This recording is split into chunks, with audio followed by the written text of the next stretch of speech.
ಎಲ್ಲರಿಗೂ ನಮಸ್ಕಾರ. 78ನೇ ಅಖಿಲ ಜಾಲ ನೆಸಕ್ಕೆ ಎಲ್ಲರನ್ನು ಆತ್ಮೀಯವಾಗಿ ಸ್ವಾಗತಿಸ್ತಾ ಇದ್ದೇನೆ. ಮುಂಚೆ ಸೂಚನೆ ನೀಡಿದಂತೆ ಇವತ್ತು ಸಮರ ಕುರಿತಾದಂತಹ ಉಪನ್ಯಾಸವನ್ನು ಆಯ್ಕೊಳ್ಳಲಾಗಿದೆ. ಈಗಾಗಲೇ ಸರ್ ಅವರು ಭಾಗ 1 ಅಂತ ಸೂಚಿಸಿದ್ದಾರೆ. ಅಂದರೆ ಅದರ ವಿಷಯ ಬಾಹುಳ್ಯದ ಅರಿವು ತಮಗೆಲ್ಲ ಇದೆ ಅಂತ ಅಂದ್ಕೊಳ್ತೀನಿ. ಬಹುಶಃ ಬದುಕೆ ಸಮರ ಅನ್ನೋ ರೀತಿಯಲ್ಲಾಗಿದೆ, ಅಥವಾ ಭಾಳಷ್ಟು ಸಂಗತಿಗಳನ್ನು ನಾವು ಯುದ್ಧದ ಹಿನ್ನೆಲೆಯಲ್ಲಿ ಮಾತಾಡ್ತಾ ಇರ್ತೇವೆ. ಅಂತ ಸಾಕಷ್ಟು ಸಂಗತಿಗಳನ್ನ ಸರ್ ಈಗಾಗಲೇ ಹಾಕಿದ್ದಾರೆ. ಬಹುಶಃ ಹಿಂದೆ ವಿಷಯ ಸೂಚಿಯಾದಂಥ ವಿಷಯಗಳಲ್ಲಿ ಇದು ಕೊನೆಯ ಒಂದು ವಿಷಯ, ಉಪನ್ಯಾಸದ ವಿಷಯ ಆಗಿದ್ದು. ಇನ್ನು ಮುಂದಿನ ಉಪನ್ಯಾಸಕ್ಕೆ ಬೇರೆ ವಿಷಯಗಳನ್ನು ಕೂಡ ಸೂಚಿಸಬೇಕು ಅಂತ ಹೇಳಿ ಕೇಳ್ತಾ, ಈಗಾಗಲೇ ಒಂದೆರಡು ವಿಷಯಗಳನ್ನ ಸರ್ ಅವರು ಸೂಚಿಸಿದ್ದಾರೆ. ತಮ್ಮಿಂದ ಇನ್ನಷ್ಟು ವಿಷಯಗಳು ಬಂದರೆ ಮತ್ತೆ ಅದನ್ನ ಆಯ್ಕೆಯ ಪ್ರಕ್ರಿಯೆ ಮಾಡಿಕೊಂಡು ಮುಂದಿನ ಹಂತದ ಉಪನ್ಯಾಸಗಳನ್ನು ತೆಗೆದುಕೊಳ್ತೇವೆ ಅಂತ ಹೇಳ್ತಾ, ಮತ್ತೊಮ್ಮೆ ಎಲ್ಲರನ್ನು ಆತ್ಮೀಯವಾಗಿ ಸ್ವಾಗತಿಸ್ತಾ ಸರ್ ಅವರು ಉಪನ್ಯಾಸ ಪ್ರಾರಂಭಿಸಬೇಕಾಗಿ ವಿನಿಸ್ತಾ ಇದ್ದೀನಿ.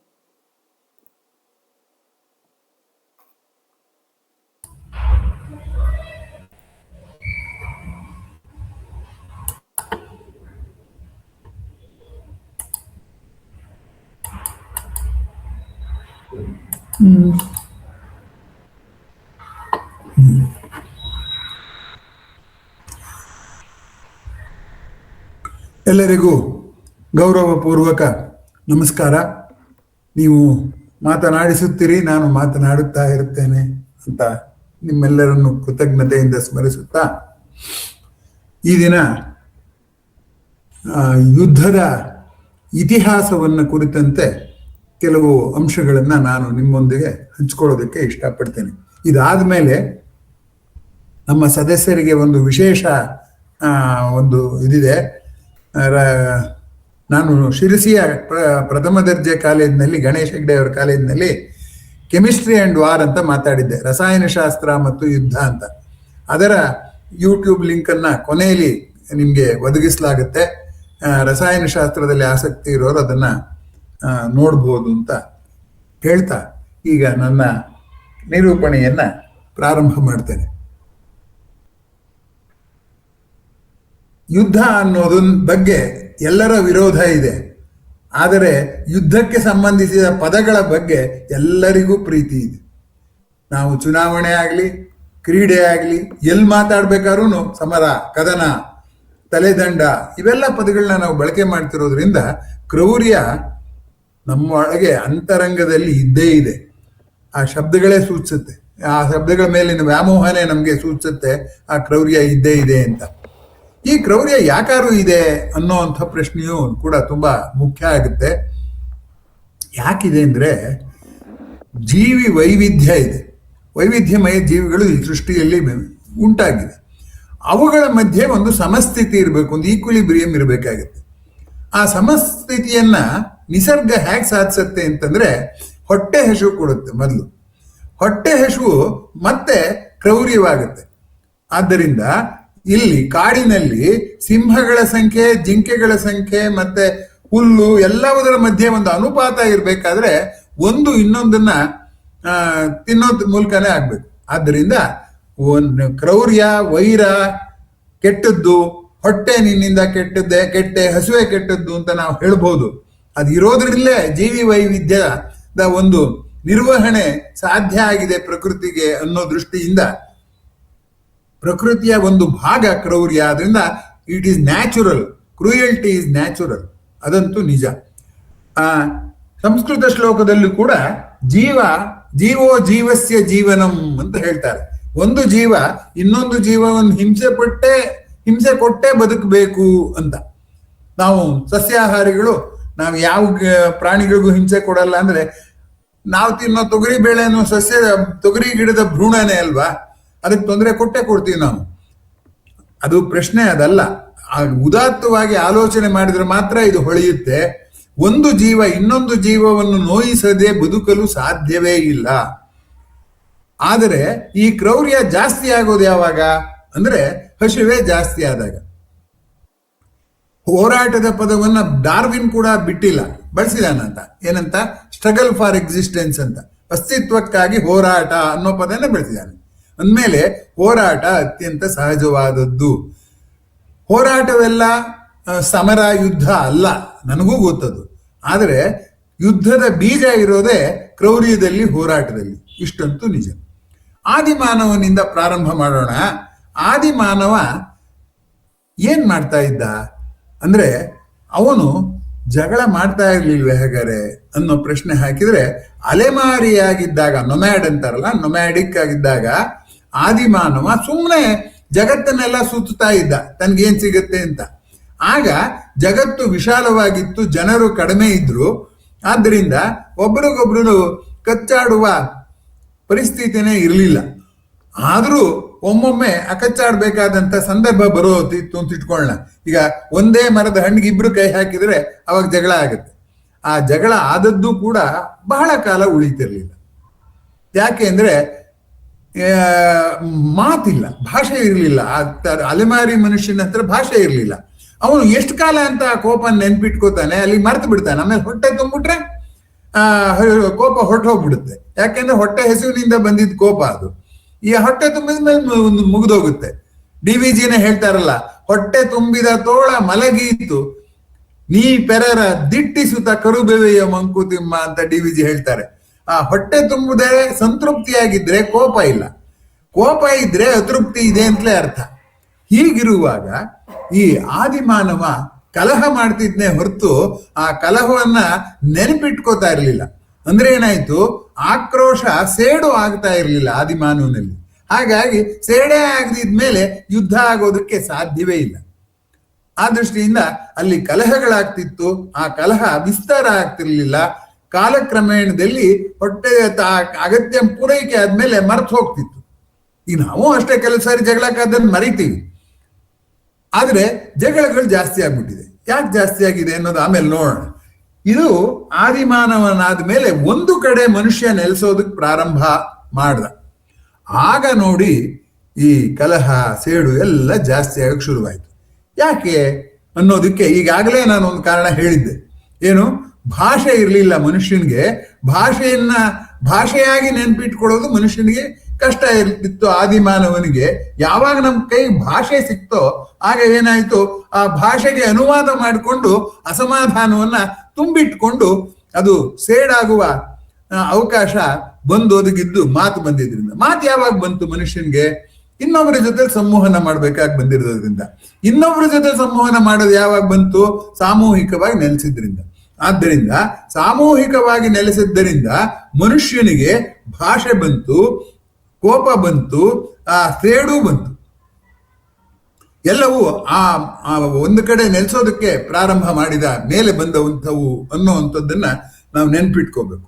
ಜೊತೆಗೆ ನಾವು ಅನೇಕ ಜನರ ಮಧ್ಯೆ ಇದ್ದಾಗ ಏನಾಗತ್ತಪ್ಪ ಅಂತಂದ್ರೆ, ಒಬ್ರಿಗೊಬ್ರಿಗೆ ತಿಕ್ಕಾಟ ಜಾಸ್ತಿ, ಒಬ್ರು ಇನ್ನೊಬ್ಬರ ಜೊತೆಲಿ ಹೋಲಿಸ್ಕೊಳ್ಳೋದು ಜಾಸ್ತಿ. ಹಾಗಾಗಿ ಒಂದು ಸಾಮಾಜಿಕವಾಗಿ ಮನುಷ್ಯ ಒಗ್ಗೂಡಿದಾಗ 4 ಬಗೆಯ ಸಂಬಂಧ ಅಂತ ನಾನು ಈಗಾಗಲೇ ಪ್ರಸ್ತಾಪ ಮಾಡಿದ್ದು. ಈಗ ಸುಮ್ಮನೆ ಜ್ಞಾಪಿಸ್ತೀನಿ ಅಷ್ಟೇ. ತಾದಾತ್ಮ, ನೀನ್ ಬೇರೆ ಅಲ್ಲ ನಾನ್ ಬೇರೆ ಅಲ್ಲ ಅನ್ನೋಂಥ ಒಂದು ಆದರ್ಶ ಸಂಬಂಧ. ನೀನ್ ನನಗೆ ಸಹಾಯ ಮಾಡು, ನಾನು ನಿನಗೆ ಸಹಾಯ ಮಾಡ್ತೀನಿ ಅನ್ನೋ ಸಹಕಾರದ ಸಂಬಂಧ. 3ನೇದು ಸ್ಪರ್ಧೆ, 4ನೇದು ಸಂಘರ್ಷ. ಸ್ಪರ್ಧೆಗೆ ಹೋದ್ಮೇಲೆ ಸಂಘರ್ಷಕ್ಕೆ ಹೋಗುತ್ತದು. ನಕಾರಾತ್ಮಕವಾದ ಸಂಬಂಧಗಳು ಸ್ಪರ್ಧೆ ಮತ್ತು ಸಂಘರ್ಷ. ಆ ಸ್ಪರ್ಧೆ ಮತ್ತು ಸಂಘರ್ಷ ಆಗ್ಬೇಕಾದ್ರೆ ಜನ ಒಗ್ಗೂಡಿದ್ರೇನೆ ಸಾಧ್ಯ. 2 ಕೈ ದೂರ ಇದ್ರೆ ಉಜ್ಜಿದ್ರೆ ಬಿಸಿ ಬರೋಲ್ಲ, ಒಂದಕ್ಕೊಂದು ತಾಕಿ ಉಜ್ಜಿದ್ರೆ ಬಿಸಿ ಬರುತ್ತೆ. ಹಾಗಾಗಿ ಒಂದಕ್ಕೊಂದಕ್ಕೆ ತಾಕುವ ಒಂದು ಪ್ರಕ್ರಿಯೆ ಮನುಷ್ಯ ಸಾಮೂಹಿಕ ಜೀವನ ನಡೆಸೋದಕ್ಕೆ ಪ್ರಾರಂಭ ಮಾಡಿದ ಮೇಲೆ ಬಂತು. ಹಾಗಾಗಿ ಮನುಷ್ಯನ ಜೊತೆಯಲ್ಲಿ ಇರುವಾಗ ಈ ಕಲಹಗಳು, ವಾದಗಳು, ವ್ಯಾಜ್ಯಗಳು ಎಲ್ಲಕ್ಕೂ ಭಾಷೆ ಕೂಡ ಕೊಡುಗೆ ಕೊಟ್ಟಿದೆ ಅನ್ನುವಂಥದ್ದನ್ನ ನಾವು ಕಡೆಗಣಿಸೋಕೆ ಬರೋಲ್ಲ. ಇನ್ನು ಸ್ವಲ್ಪ ಮುಂದೆ ಹೋಗೋಣ. ಅದು ಬಂದಾಗ್ಲೂ ಕೂಡ ಅಂಥ ತೊಂದರೆ ಏನೂ ಇರಲಿಲ್ಲ. ಆದ್ರೆ ಇನ್ನೂ ಮುಂದಕ್ಕೆ ಏನಾಯ್ತು ಅಂತಂದ್ರೆ,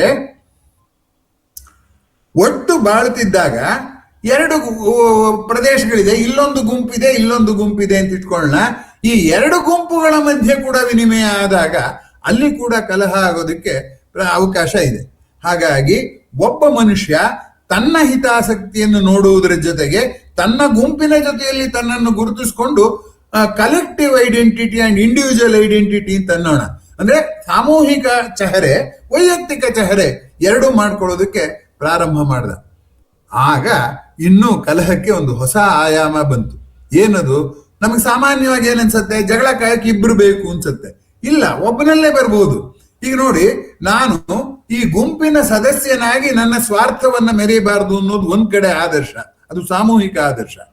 ನನ್ನ ಇಷ್ಟ ಬಂದಾಗ ನಾನು ಇರ್ಬೇಕು, ನನ್ಗೆ ಯಾರು ನಿರ್ಬಂಧ ಹಾಕಬಾರ್ದು ಅನ್ನೋದು ವೈಯಕ್ತಿಕ ಆದರ್ಶ. ಸೊ ವೈಯಕ್ತಿಕ ಆದರ್ಶ ಮತ್ತು ಸಾಮೂಹಿಕ ಆದರ್ಶಗಳ ಮಧ್ಯೆ ತಿಕ್ಕಾಟ ಆದಾಗ ನಮ್ಮ ಮನಸ್ಸೇ ಒಂದು ರಣರಂಗ ಆಗ್ಬಿಡುತ್ತೆ. ಆದ್ರಿಂದ ಪ್ರತಿಯೊಬ್ಬ ವ್ಯಕ್ತಿಯ ಮನಸ್ಸು ರಣರಂಗ ಆಯಿತು. ಯಾವಾಗ ಮನಸ್ಸು ಪ್ರಕ್ಷುಬ್ಧವಾಗುತ್ತೆ, ಅಸಮಾಧಾನದಿಂದ ಕೂಡುತ್ತೆ, ಜಗಳ ಕಾಯಕ್ಕೆ ನಾವು ಸದಾ ಸಿದ್ಧರಾಗಿರ್ತೀವಿ. Everyone boils at different points ಅಂತ ಇಂಗ್ಲಿಷ್ ನಲ್ಲಿ ತಮಾಷೆಯಾಗಿ ಹೇಳ್ತಾರೆ. ಏನಂದ್ರೆ, ಒಂದು ಕುದಿಯ ಬಿಂದು ಕಡಿಮೆ ಇರುತ್ತೆ, ಬೇಗ ಕುದಿಯುತ್ತೆ, ಇನ್ನೊಂದು ನಿಧಾನಕ್ಕೆ ಕುದಿಯುತ್ತೆ, ಅಂತೂ ಎಲ್ಲರೂ ಕುದಿಯೋರೆ. ಆ ದೃಷ್ಟಿಯಿಂದ ನೋಡಿದಾಗ ಈ ಕುದಿಯುವತನ, ಈ ಕುದಿಯುವ ಬಿಸಿ, ಕುದಿಯುವ ಹದ ಈ ಸಾಮೂಹಿಕ ಜೀವನದಲ್ಲಿ ವೈಯಕ್ತಿಕ ಮತ್ತು ಸಮುದಾಯದ ಆದರ್ಶದ ಜೊತೆಗೆ ಒಂದು ಗುಂಪಿಗೂ ಇನ್ನೊಂದು ಗುಂಪಿಗೂ ಕೂಡ ಇದೇ ರೀತಿಯಲ್ಲಿ ಸ್ಪರ್ಧೆ, ಸಂಘರ್ಷಗಳು ಆಗೋದಕ್ಕೆ ಪ್ರಾರಂಭ ಆಗುತ್ತೆ. ಹಾಗಾಗಿ ಇಲ್ಲಿ ಕಲಹಗಳ ಸಂಖ್ಯೆ ನೋಡಿ, ವ್ಯಕ್ತಿಗಳ ನಡುವೆ ಕಲಹ, ವ್ಯಕ್ತಿ ಆದರ್ಶ ಸಮುದಾಯದ ಆದರ್ಶದ ನಡುವೆ ಕಲಹ, ಸಮುದಾಯ ಮತ್ತು ಸಮುದಾಯದ ಮಧ್ಯೆ ಕಲಹ. ಹೀಗೆ ಕಲಹದ ಸಾಧ್ಯತೆಗಳು ದಿನಕ್ಕೆ ಮನುಷ್ಯ ಬದಲಾಗ್ತಾ ಮನುಷ್ಯ ನಾಗರಿಕ ಆಗ್ತಾ ಕಲಹದ ಸಾಧ್ಯತೆಗಳು ಅಧಿಕವಾಗ್ತಾ ಹೋಯ್ತು ಅನ್ನೋದು ಆಶ್ಚರ್ಯವೆನಿಸುವಂತಹ ಸತ್ಯ. ನಾವು ಇದರ ಕಡೆ ಎಲ್ಲ ಆಲೋಚನೆ ಮಾಡೋದಿಲ್ಲ. ಯಾಕೆಂದ್ರೆ ನಾವು ಸದಾ ನಮ್ಮನ್ನು ಕುರಿತ, ನಮ್ಮ ಆಲೋಚನೆ ಅಗತ್ಯಗಳನ್ನು ಕುರಿತ, ನಮ್ಮ ಕೊರತೆಗಳನ್ನು ಕುರಿತ ಆಲೋಚನೆ ಮಾಡೋದ್ರಿಂದ ಇತರ ಸಾರ್ವತ್ರಿಕ ಆಲೋಚನೆಗಳು ಬರೋದಿಲ್ಲ. ನಿಧಾನಕ್ಕೆ ಯೋಚನೆ ಮಾಡಿ. ಆದ್ರಿಂದ ಕಲಹದಿಂದ ಕದನಕ್ಕೆ ಹೋದ್ವಲ್ಲ ನಾವು, ಅದು ರಾತ್ರೋರಾತ್ರಿ ಆದದ್ದಲ್ಲ. ನಿಧಾನವಾಗಿ ವಿಕಾಸ ಆದಾಗ ಏನಾಯ್ತು ಅಂದ್ರೆ, ಆ ಒಂದೊಂದು ಗುಂಪು ಏನ್ ಮಾಡೋಕ್ ಶುರು ಮಾಡ್ತು ಅಂದ್ರೆ, ತನ್ನ ರಕ್ಷಣೆ ಮಾಡಿಕೊಳ್ಳುವ ಸಲುವಾಗಿ ಶಾಶ್ವತವಾದ ರಕ್ಷಣೆ ಮಾಡಿಕೊಳ್ಳುವ ಕಡೆಗೆ ಗಮನ ಹರಿಸ್ತು. ಆಗ ಈ ಕೋಟೆ ಕೊತ್ತಲಗಳನ್ನ ಕಟ್ಟೋದಕ್ಕೆ ಪ್ರಾರಂಭ ಮಾಡಿದ್ರು. ಇವತ್ತು ಆ ರೀತಿ ಕೋಟೆ ಕೊತ್ತಲಗಳು ಉಪಯೋಗವೇ ಇಲ್ಲ. ಯಾಕೆಂದ್ರೆ ನಾವು ಆಕಾಶದಲ್ಲಿ ಬರುವಾಗ ಹಾರುವ ಹಕ್ಕಿಗೆ ಯಾವ ಕೋಟೆ ಅಡ್ಡಿ? ಇನ್ನು ಯಂತ್ರಕ್ಕೆ, ಹಾರುವ ಯಂತ್ರಕ್ಕೆ ಯಾವ ಕೋಟೆ ಅಡ್ಡಿ? ಅವಾಗ ಅದಿರ್ಲಿಲ್ಲ. ಆ ದೃಷ್ಟಿಯಿಂದ ಕೋಟೆ ಕೊತ್ತಲಗಳನ್ನು ಕಟ್ಕೊಂಡು ರಕ್ಷಣೆ ಮಾಡಿಕೊಳ್ಳುವಂತಹ ಒಂದು ಗುಣ ಅಂತ ಬಂತು ಅಂದ್ರೆ, ಒಂದು ರೀತಿಯಲ್ಲಿ ಸಮುದಾಯ ಮತ್ತು ಸಮುದಾಯದ ನಡುವೆ ಗೋಡೆ ಏರ್ಪಡ್ತು. ಹಾಗೆ ವ್ಯಕ್ತಿಗಳ ನಡುವೆ ಕಣ್ಣಿಗೆ ಕಾಣದ ಕೋಟೆಗಳು ನಿರ್ಮಾಣ ಆಯಿತು. ಆಗ ನಾವು ಸೌಜನ್ಯ ಇದನ್ನೆಲ್ಲ ಮಾಡಿ ಆ ಕೋಟೆಯನ್ನು ಸ್ವಲ್ಪ ಎತ್ತರ ಕಡಿಮೆ ಮಾಡೋಕೆ ಪ್ರಯತ್ನ ಪಟ್ರೆ, ಕ್ರೌರ್ಯ ಮತ್ತು ವೈರ ಆ ಕೋಟೆಯನ್ನು ಎತ್ತರಿಸೋದಕ್ಕೆ ಪ್ರಾರಂಭ ಮಾಡಿತು. ದ ಮೆಂಡಿಂಗ್ ವಾಲ್ ಅಂತ ರಾಬರ್ಟ್ ಫ್ರಾಸ್ಟ್ ಒಂದು ಪದ್ಯ ಬರೆದಿದ್ದಾನೆ. ಆ ಪದ್ಯದಲ್ಲಿ ಇದನ್ನು ತುಂಬಾ ಚೆನ್ನಾಗಿ ಪ್ರಸ್ತಾಪ ಮಾಡಿದ್ದಾನೆ. ಏನಪ್ಪಾ ಅಂತಂದ್ರೆ, ಇಬ್ರು ಅಕ್ಕಪಕ್ಕದ ಜನ ತೋಟದವ್ರು ಇದ್ರು, ಮಧ್ಯೆ ಗೋಡೆ ಇತ್ತು. ಅದ್ ಎಷ್ಟು ಗೋಡೆ ಕಟ್ಟಿದ್ರು ಒಂದ್ 2 ವರ್ಷ ಆದ್ರೆ ಗೋಡೆಯಲ್ಲಿ ಇರೋ ಕಲ್ಲೆಲ್ಲ ಉದುರು ಹೋಗುತ್ತೆ. ಅದಕ್ಕೆ ಒಬ್ಬ ಯೋಚನೆ ಮಾಡ್ತಾನೆ, ಏನಂದ್ರೆ, ನಿನ್ ತೋಟದಲ್ಲಿರೋದು ಕಿತ್ಲೆಯ ಗಿಡ, ನನ್ನ ತೋಟದಲ್ಲಿರೋದು ಮಾವಿನ ಗಿಡ, ಎರಡೂ ಕಾಯಿ ಬಿಡ್ತಾ ಇಲ್ಲ. ಅದರಿಂದ ಯಾಕೆ ನಾವು ಕೋಟೆ ಕಟ್ಟಬೇಕು? ಕೋಟೆ ಇಲ್ದಿದ್ರೆ ತಾನೇ ಏನಾಗುತ್ತೆ? ಕಟ್ಟೋ ಗೋಜೆ ಇಲ್ಲ. ಈ ಕಟ್ಟೋಣ ಅಂದ್ರೆ ನಂಗೆ ಏನ್ ತೊಂದರೆ ಇಲ್ಲ. ಅದ್ರ ಪ್ರಶ್ನೆ ಏನು ಅಂದ್ರೆ, ಅದೆಲ್ಲ ಮತ್ತೆ ಅಲ್ಲಿಂದ ಹೊತ್ಕೊಂಡ್ ಬರ್ಬೇಕು, ಮತ್ತೆ ಕೆಲಸ ಮಾಡ್ಬೇಕು. 2 ವರ್ಷಕ್ಕೆ ಆ ಭೂಮಿಗೆ ಯಾಕೋ ಆ ಕೋಟೆ ಇಷ್ಟ ಇಲ್ಲ, ಅದನ್ನ ಕೆಡವುತ್ತೆ ಅಂತ ಹೇಳ್ತಾನೆ. ಅದಕ್ಕೆ ಅವ್ನು ಹೇಳ್ತಾನೆ, ಇಲ್ಲ, ನಮ್ಮ ಹಿರಿಯರು ಹೇಳಿದ್ದಾರೆ, good fences make good neighbours. ಒಳ್ಳೆಯ ಬೇಲಿ ಇದ್ ಬಿಟ್ರೆ ಅವಾಗ ಮನಸ್ತಾಪ ಬರೋದಿಲ್ಲ, ಅದಕ್ಕೋಸ್ಕರ ನಾವು ಬೇಲಿ ಕಟ್ಟಲೇಬೇಕು ಅಂತ ಹೇಳ್ತಾನೆ. ಅಂದ್ರೆ ಈ ಪದ್ಯದಲ್ಲಿ ಎಷ್ಟು ಚೆನ್ನಾಗಿ ರಾಬರ್ಟ್ ಫ್ರಾಸ್ಟ್ ಈ ಕೋಟೆ ಕಟ್ಟುವ ಗುಣ, ಪ್ರತ್ಯೇಕನದ ಗುಣ ಇದೆಯಲ್ಲ, ಅದನ್ನ ವಿವರಿಸಿದಾನೆ ಅಂತ. ಆ ಪ್ರತ್ಯೇಕನದ ಗುಣ ಇವತ್ತಿಗೂ ನಮ್ಮನ್ನು ಕಾಡ್ತಾ ಇದೆ. We want privacy also, we want to be collective also. ದ್ವಂದ್ವದಲ್ಲಿ ನಾವು ಒದ್ದಾಡ್ತಾ ಇದ್ದೀವಿ. ಈಚೆಗೆ ಇಂಡಿವಿಜುವಲಿಸಂ ಮತ್ತು ವೈಯಕ್ತಿಕತೆ ಜಾಸ್ತಿ ಆಗಿರೋದ್ರಿಂದ ಏನಾಗತ್ತಪ್ಪ ಅಂದ್ರೆ, ಒಂದು ಮನೆಯಲ್ಲಿ ಒಬ್ಬೊಬ್ರು ಒಂದೊಂದು ರೂಮಲ್ಲಿ ಸೇರ್ಕೊಂಡಿರ್ತಾರೆ, ಜೊತೆಲಿ ಮಾತಾಡೋದಿಲ್ಲ. ಮನೆಗೆ ಯಾರು ಅತಿಥಿಗಳು ಬಂದ್ರೆ ಅವ್ರ ಮನೆಗೆ ಒಂದೊಂದು ರೂಮ್ಗೂ ಹೋಗಿ ಮಾತಾಡ್ಸ್ಕೊಂಡ್ ಬರ್ಬೇಕು, ಒಂದೊಂದು ಕೊಠಡಿಗೂ ಹೋಗಿ ಮಾತಾಡ್ಸ್ಕೊಂಡ್ ಬರ್ಬೇಕು. ಈ ಮಟ್ಟಕ್ಕೆ ಹೋಗುವ ಕೋಟೆ ಕಟ್ಟುವ ಗುಣ ಒಂದು ಮನಸ್ತಾಪದ ಅದ್ದೂರೀಕರಣದಿಂದ ಬಂದದ್ದು ಅನ್ನುವಂಥದ್ದನ್ನ ನಾವು ಮರೆಯೋ ಹಾಗಿಲ್ಲ. ಆತ್ಮೀಯರೇ, ಈ ಕೋಟೆಗೆ ಸಂಬಂಧಪಟ್ಟ ಹಾಗೆ ಹೇಳುವಾಗ ನಾನು ಹಂಪಿಯ ಪ್ರಸ್ತಾಪ ಮಾಡದೇ ಇರೋದಕ್ಕೆ ಸಾಧ್ಯವೇ ಇಲ್ಲ. ಹಂಪಿಯ ವಿಜಯನಗರ ಸಾಮ್ರಾಜ್ಯ ಇದೆಯಲ್ಲ, ಅಲ್ಲಿ ಎಷ್ಟು ಚೆನ್ನಾಗಿ ಭೂಗೋಳವನ್ನು ಬಳಸ್ಕೊಂಡಿದ್ದಾರೆ ಅನ್ನೋವಂಥದ್ದನ್ನ ಹೇಳೋದಕ್ಕೋಸ್ಕರ ನಾನು ಅದನ್ನು ಪ್ರಸ್ತಾಪ ಮಾಡಿದೆ. ಈಗ ನಾವು ಇವಾಗ ಪದಗಳು ಬಳಸ್ತಾ ಇದ್ದಾರೆ, ಜಿಯೋ ಪಾಲಿಟಿಕ್ಸ್ ಅಂತೆಲ್ಲ ಬರುತ್ತೆ. ಅಂದ್ರೆ ಯಾವ ದೇಶದ ಪಕ್ಕ ಎಲ್ಲಿದೆ, ಅಲ್ಲೆಲ್ಲಿ ಜಗಳ ಆಗುತ್ತೆ ಹಾಗೆ ಅಂತ. ಹಾಗೆ ವಿಜಯನಗರ ಸಾಮ್ರಾಜ್ಯ ಕಟ್ಟಿದ್ದು ಆ ಭೂಮಿಯ ಟಾಪಾಲಜಿ, ಮೇಲ್ಮೈ ಸ್ವರೂಪವನ್ನ ಎಷ್ಟು ಚೆನ್ನಾಗಿ ಬಳಕೆ ಮಾಡ್ಕೊಂಡಿದ್ರು ಅನ್ನುವಂಥದ್ದನ್ನು ನಿಮಗೆ ಸ್ವಲ್ಪ ಗಮನಕ್ಕೆ ತರ್ತೀನಿ. ಯಾವಾಗಲೂ ಹೊಳೆಯ ಮಗ್ಗಲಿನಲ್ಲೇ ಊರಿದ್ರೆ ನೀರಿನ ಸೌಕರ್ಯ ಇರುತ್ತೆ, ಅದಕ್ಕೋಸ್ಕರ ಅದು ಹೊಳೆಯ ಮಗ್ಗಲಲ್ಲಿದೆ ಅನ್ನೋದು ಒಂದು ಅಂಶ. ಎರಡನೇ ಅಂಶ, ಅಲ್ಲಿ ಬೆಟ್ಟಗಾಡು, ಅಲ್ಲಿ ಎತ್ತರ ಬೆಟ್ಟಗಳಿವೆ. ಆ ಕೋಟೆ ಅಲ್ದಲೇನೆ ಬೆಟ್ಟದ ತುದಿಯಲ್ಲಿ ನಿಂತ್ಕೊಂಡು ನೀವು ನೋಡಿದ್ರೆ ಎಷ್ಟು ದೂರದಿಂದ ಶತ್ರುಗಳು ಬರ್ತಿದ್ದಾರೆ, ಎಷ್ಟು ಜನ ಬರ್ತಿದ್ದಾರೆ ಅನ್ನುವಂಥದ್ದು ಮುಂಚೆನೆ ನಮ್ಗೆ ಸ್ಪಷ್ಟ ಆಗಿ ಅವ್ರನ್ನ ಎದುರಿಸುವಂತ ಸಿದ್ಧತೆ ಮಾಡೋದಕ್ಕೆ ತುಂಬಾ ಸಹಾಯ ಆಗುತ್ತೆ. ಹೀಗಾಗಿ ಕೋಟೆಯ ಜೊತೆಗೆ ನಿಸರ್ಗದ ಒಂದು ವೈಚಿತ್ರ್ಯವನ್ನ ಕೂಡ, ಹೊಳೆ ದಾಟ್ ಬರಕ್ಕಾಗಲ್ಲ, ಜೊತೆಗೆ ಅವರು ಕುದುರೆ ಮೇಲೆ ಎಲ್ಲ ಬಂದ್ರೆ ಇಕ್ಕಟ್ಟು ಜಾಗದಲ್ಲಿ ಕುದುರೆ ಹೋಗ್ಬೇಕಾದ್ರೆ ವೇಗವಾಗಿ ಹೋಗಕ್ಕಾಗಲ್ಲ. ಅಗಲವಾದ ರಸ್ತೆ ಇದ್ರೆ ವೇಗವಾಗಿ ಹೋಗುತ್ತೆ. ಸೊ ಇಕ್ಕಟ್ಟು ಜಾಗ. ಆಮೇಲೆ ಕೋಟೆ ಜೊತೆಗೆ ಕೊತ್ತಲ ಅಂತ ಹೇಳಿ ಪದ ಬಳಸ್ತಾರೆ. ಕೋಟೆ ಕೊತ್ತಲ ವಿಕ್ಕಿ ಪುರಂದರದಾಸರು ಬರೀತಾರಲ್ಲ. ಕೊತ್ತಲ ಅಂದ್ರೆ ಏನು ಅಂದ್ರೆ, ಆ ಕೋಟೆಯ ಮಗ್ಲಿನಲ್ಲಿ ಉದ್ದಕ್ಕೂ ಒಂದು ಚರಂಡಿ ಮಾಡ್ಬಿಡೋರು, ಆ ಚರಂಡಿಯಲ್ಲಿ ನೀರು ಬಿಡೋರು. ಚರಂಡಿಯಲ್ಲಿ ನೀರು ಬಿಟ್ರೆ ಏನಾಗುತ್ತೆ, ನೀರು ಬಿಡ್ಬೇಕಾದ್ರೆ ನದಿ ಪಕ್ಕದಲ್ಲೇ ಇತ್ತಲ್ಲ. ಈ ಎಲ್ಲಾ ಕೋಟೆಗಳಲ್ಲೂ ನೋಡಿ ನೀವು ಬೇಕಾದ್ರೆ ಕೋಟೆ ಮಗ್ಲಲ್ಲಿ ಒಂದು ಹಳ್ಳ ಇರುತ್ತೆ.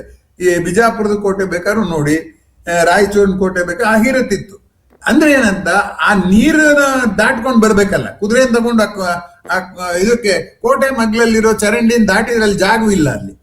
ಹಾಗಾಗಿ ಅನೇಕ ರೀತಿಯಲ್ಲಿ ಶತ್ರುಗಳು ಬರದಂತೆ ತಡೆಯುವ, ಬಂದರೂ ಒಮ್ಮೆಗೆ ಪ್ರವೇಶಿಸದಂತೆ ಮಾಡುವ ವಿಧಾನಗಳು ಆಗಿನ ತಂತ್ರಜ್ಞಾನದಲ್ಲಿ ರೂಢಿ ಇತ್ತು ಅನ್ನುವಂಥದ್ದನ್ನ ಗಮನಿಸ್ಬೇಕಾದ್ದು. ಜೊತೆಗೆ ನಾವು ಕೋಟೆ ಎತ್ತರ ನೋಡ್ಬಿಟ್ಟು ಇವತ್ತು ಗಟ್ಟಿಯಾಗಿದೆ, ಆಗ್ಲೇ ಎಷ್ಟು ಬುದ್ಧಿವಂತರಿದ್ರು ಅದೆಲ್ಲ ನಾವು ಹೇಳ್ತೀವಿ. ಆದ್ರೆ ಇನ್ನೊಂದು ಅಂಶ ಗಮನಿಸಿ, ಲಿಯೋ ಹ್ಯೂಬರ್ಮನ್ ಅಂತ ಮ್ಯಾನ್ಸ್ ವರ್ಲ್ಡ್ಲಿ ಗೂಡ್ಸ್ ಅಂತ ಒಂದು ಪುಸ್ತಕ ಬರೆದಿದ್ದಾನೆ. ಅದ್ರಲ್ಲಿ ಅವ್ನು ತುಂಬಾ ಚೆನ್ನಾಗಿ ಹೇಳ್ತಾನೆ. ಅವನು, ನೀವು ಚಲನಚಿತ್ರದಲ್ಲಿ ನಾಯಕ ಟ್ಯಾಕ್ಸಿಲಿ ಕೂತ್ಕೊಂಡು ಬರ್ತಾನೆ, ತನ್ನ ಗುರಿ ಮುಟ್ಟಿದ ಮೇಲೆ ಟ್ಯಾಕ್ಸಿ ಅವನಿಗೆ ದುಡ್ಡೇ ಕೊಡೋಲ್ಲ, ಹಂಗೆ ಹೊರಟೋಗ್ತಾನೆ. ನಾವು ಯಾಕೆ ದುಡ್ಡು ಕೊಡ್ಲಿಲ್ವಲ್ಲ, ಇದು ಅಸಹಜ ಅಂತ ಅನ್ಕೊಳ್ಳೋದಿಲ್ಲ. ಹಾಗೇನೆ ಈ ಕೋಟೆ ಕಟ್ಟಬೇಕಾದ್ರೆ, ಅಷ್ಟು ಕಲ್ಲನ್ನು ಎತ್ತಬೇಕಾದ್ರೆ, ಅಷ್ಟು ಕಲ್ಲನ್ನ ಸಮ ಮಾಡಬೇಕಾದ್ರೆ ಎಷ್ಟು ಜನರ ಶ್ರಮ ಅಡಗಿದೆ ಅನ್ನುವಂಥದ್ದು ಗಮನಿಸಿ. ಅಷ್ಟು ಜನರ ಶ್ರಮವನ್ನ ಬಳಕೆ ಮಾಡಿ, ಅಷ್ಟೊಂದು ಸಂಪನ್ಮೂಲವನ್ನು ಬಳಕೆ ಮಾಡಿ ಕೋಟೆ ಕಟ್ಟೋದಕ್ಕೆ ರಾಜ ಪ್ರಯತ್ನ ಪಟ್ರೆ ಪ್ರಜೆಗಳೇನು ವಿರೋಧಿಸಿಲ್ಲ, ಸಹಕರಿಸಿದ್ದಾರೆ. ಅಂದ್ರೆ ಏನಾಯ್ತು, ಈ ಸಾಮೂಹಿಕವಾದಂತಹ ಸುರಕ್ಷತೆ ಬಗ್ಗೆ, ಕಲೆಕ್ಟಿವ್ ಸೆಕ್ಯೂರಿಟಿ ಅಂತ ನಾವೇನು ಇಂಗ್ಲಿಷ್ನಲ್ಲಿ ಹೇಳ್ಬೋದು, ಅದನ್ನ ಸಾಧಿಸುವುದಲ್ಲವಾಗಿ ಈ ಕೋಟೆಗಳು ನಿರ್ಮಾಣವಾದವು. ಆ ಕೋಟೆಗಳು ನಿರ್ಮಾಣವಾದರೆ ಅಲ್ಲಿ ತಿರುಗಿ ಯಥಾ ಪ್ರಕಾರ ಮೋಸಗಳು ಶುರುವಾದವು. ಹಾಗಾಗಿ ಈ ಕೋಟೆ ಕಟ್ಟುವ ಗುಣ ಇದೆಯಲ್ಲ, ಅದು ಕೂಡ ಒಂದು ತುಂಬಾ ಗಮನಿಸಬೇಕಾದ್ದು. ಬಹುಶಃ ಮನುಷ್ಯ ಸಾಮೂಹಿಕವಾಗಿ ಇದ್ದ ಮೇಲೆ ಪುರಾಣಗಳನ್ನ ಎಲ್ಲ ಬರೆದಿರಬಹುದು ಅಂತ ಊಹೆ ಮಾಡ್ಬೋದು. ಹಾಗೆ ನೀವು ಊಹೆ ಮಾಡೋದಾದ್ರೆ ಪುರಾಣಗಳಲ್ಲಿ ಕೂಡ ಈ ಕದನ, ಹೋರಾಟ ಎಲ್ಲವೂ ಕೂಡ ಇರೋದನ್ನ ನೀವು ಗಮನಿಸಬಹುದು. ರಾಮಾಯಣದಲ್ಲಿ ಜಗಳ, ಹೋರಾಟ ಇದೆ, ಯುದ್ಧ ಇದೆ. ಮಹಾಭಾರತದಲ್ಲಿ ಯುದ್ಧ ಇದೆ. ಆ ಯುದ್ಧವೇ ಕೇಂದ್ರ ಅಂತ ಅನ್ನೋ ರೀತಿಯಲ್ಲಿ ಮಹಾಭಾರತ ಅನ್ನೋ ಧಾರಾವಾಹಿನಲ್ಲಿ ಆ ಮಹಾಭಾರತ ಅಕ್ಷರದ ಮಧ್ಯ ಗದೆ ಹಿಡ್ಕೊಂಡು ಹೊಡೆದಾಡೋದನ್ನೇ ತೋರಿಸ್ತಾ ಇದ್ರು. ಆದ್ರಿಂದ ಮನುಷ್ಯನಿಗೂ ಕೂಡ ಆ ಹೋರಾಟದಲ್ಲಿ ಆಸಕ್ತಿ ಇದೆ ಅನ್ನುವಂಥದ್ದು. ಎರಡನೇದು, ಜನ ಒಟ್ಟಿಗೆ ಇದ್ದಾಗ, ಗುಂಪುಗಳಲ್ಲಿದ್ದಾಗ ಭಿನ್ನಾಭಿಪ್ರಾಯ ಬರುತ್ತೆ ಅನ್ನೋದು ಸಹಜ ಅನ್ನುವಂಥದ್ದನ್ನ ಆ ಪುರಾಣಗಳಲ್ಲಿ ಕೂಡ ನಾವು ಗುರುತಿಸಬಹುದು. ಆದ್ರಿಂದ ಅತ್ಯಂತ ಪ್ರಾಚೀನ ಕಾಲದಿಂದಲೂ ಈ ಹೊಡೆದಾಟ ಬಡಿದಾಟದ ಸಮಸ್ಯೆ ಹರ್ಕೊಂಡೇ ಬಂದಿದೆ ಇಲ್ಲಿವರೆಗೆ ಅನ್ನುವಂಥದ್ದನ್ನ ನಾವು ಕಡೆಗಣಿಸಕ್ ಬರೋದಿಲ್ಲ. ಈ ಹರ್ಕೊಂಡು ಬಂದಿದ್ದು ಬರೇ ಅಷ್ಟು ಹರ್ಕೊಂಡು ಬಂದಿದ್ರೆ ಏನೂ ತೊಂದರೆ ಆಗ್ತಿರ್ಲಿಲ್ಲ. ಆದರೆ ಏನಾಗತ್ತೆ ಅಂದ್ರೆ, ಕಾಲ ಕಳೆದ ಹಾಗೆಲ್ಲ ಮನುಷ್ಯನ ಸಾಮರ್ಥ್ಯ ಜಾಸ್ತಿ ಆಗುತ್ತೆ. ಮನುಷ್ಯನ ಸಾಮರ್ಥ್ಯ ಯಾವಾಗ ಜಾಸ್ತಿ ಆಗುತ್ತೋ ಆಗ ಈ ಹೋರಾಟಕ್ಕೆ ಹೊಸ ಹುರುಪು ಬರುತ್ತೆ. ಕರ್ನಾಟಕದಲ್ಲಿ ಗರಿಷ್ಠ ಸಂಖ್ಯೆಯ ಶಿಲಾಶಾಸನಗಳಿವೆ. ಯಾಕಿದೆ ಅಂತಂದ್ರೆ, ಕರ್ನಾಟಕದ ಇತಿಹಾಸ ಗಮನಿಸಿದ್ರೆ ಲೋಹವನ್ನು ತಯಾರಿಸುವ ಗುಣ ಕರ್ನಾಟಕದಲ್ಲಿ ಇತ್ತು, ಲೋಹದ ಅದಿರುಗಳಿತ್ತು ಅನ್ನುವಂಥದ್ದು ಗಮನಿಸಬೇಕಾದ್ದು. ಮಾಗಡಿ ಹತ್ರ ಕಲ್ಯದಲ್ಲಿ ಸತುವನ್ನು ಕೂಡ ಮಾಡ್ತಿದ್ರು ಅನ್ನುವಂಥದ್ದು ಹೇಳೋದಿದೆ.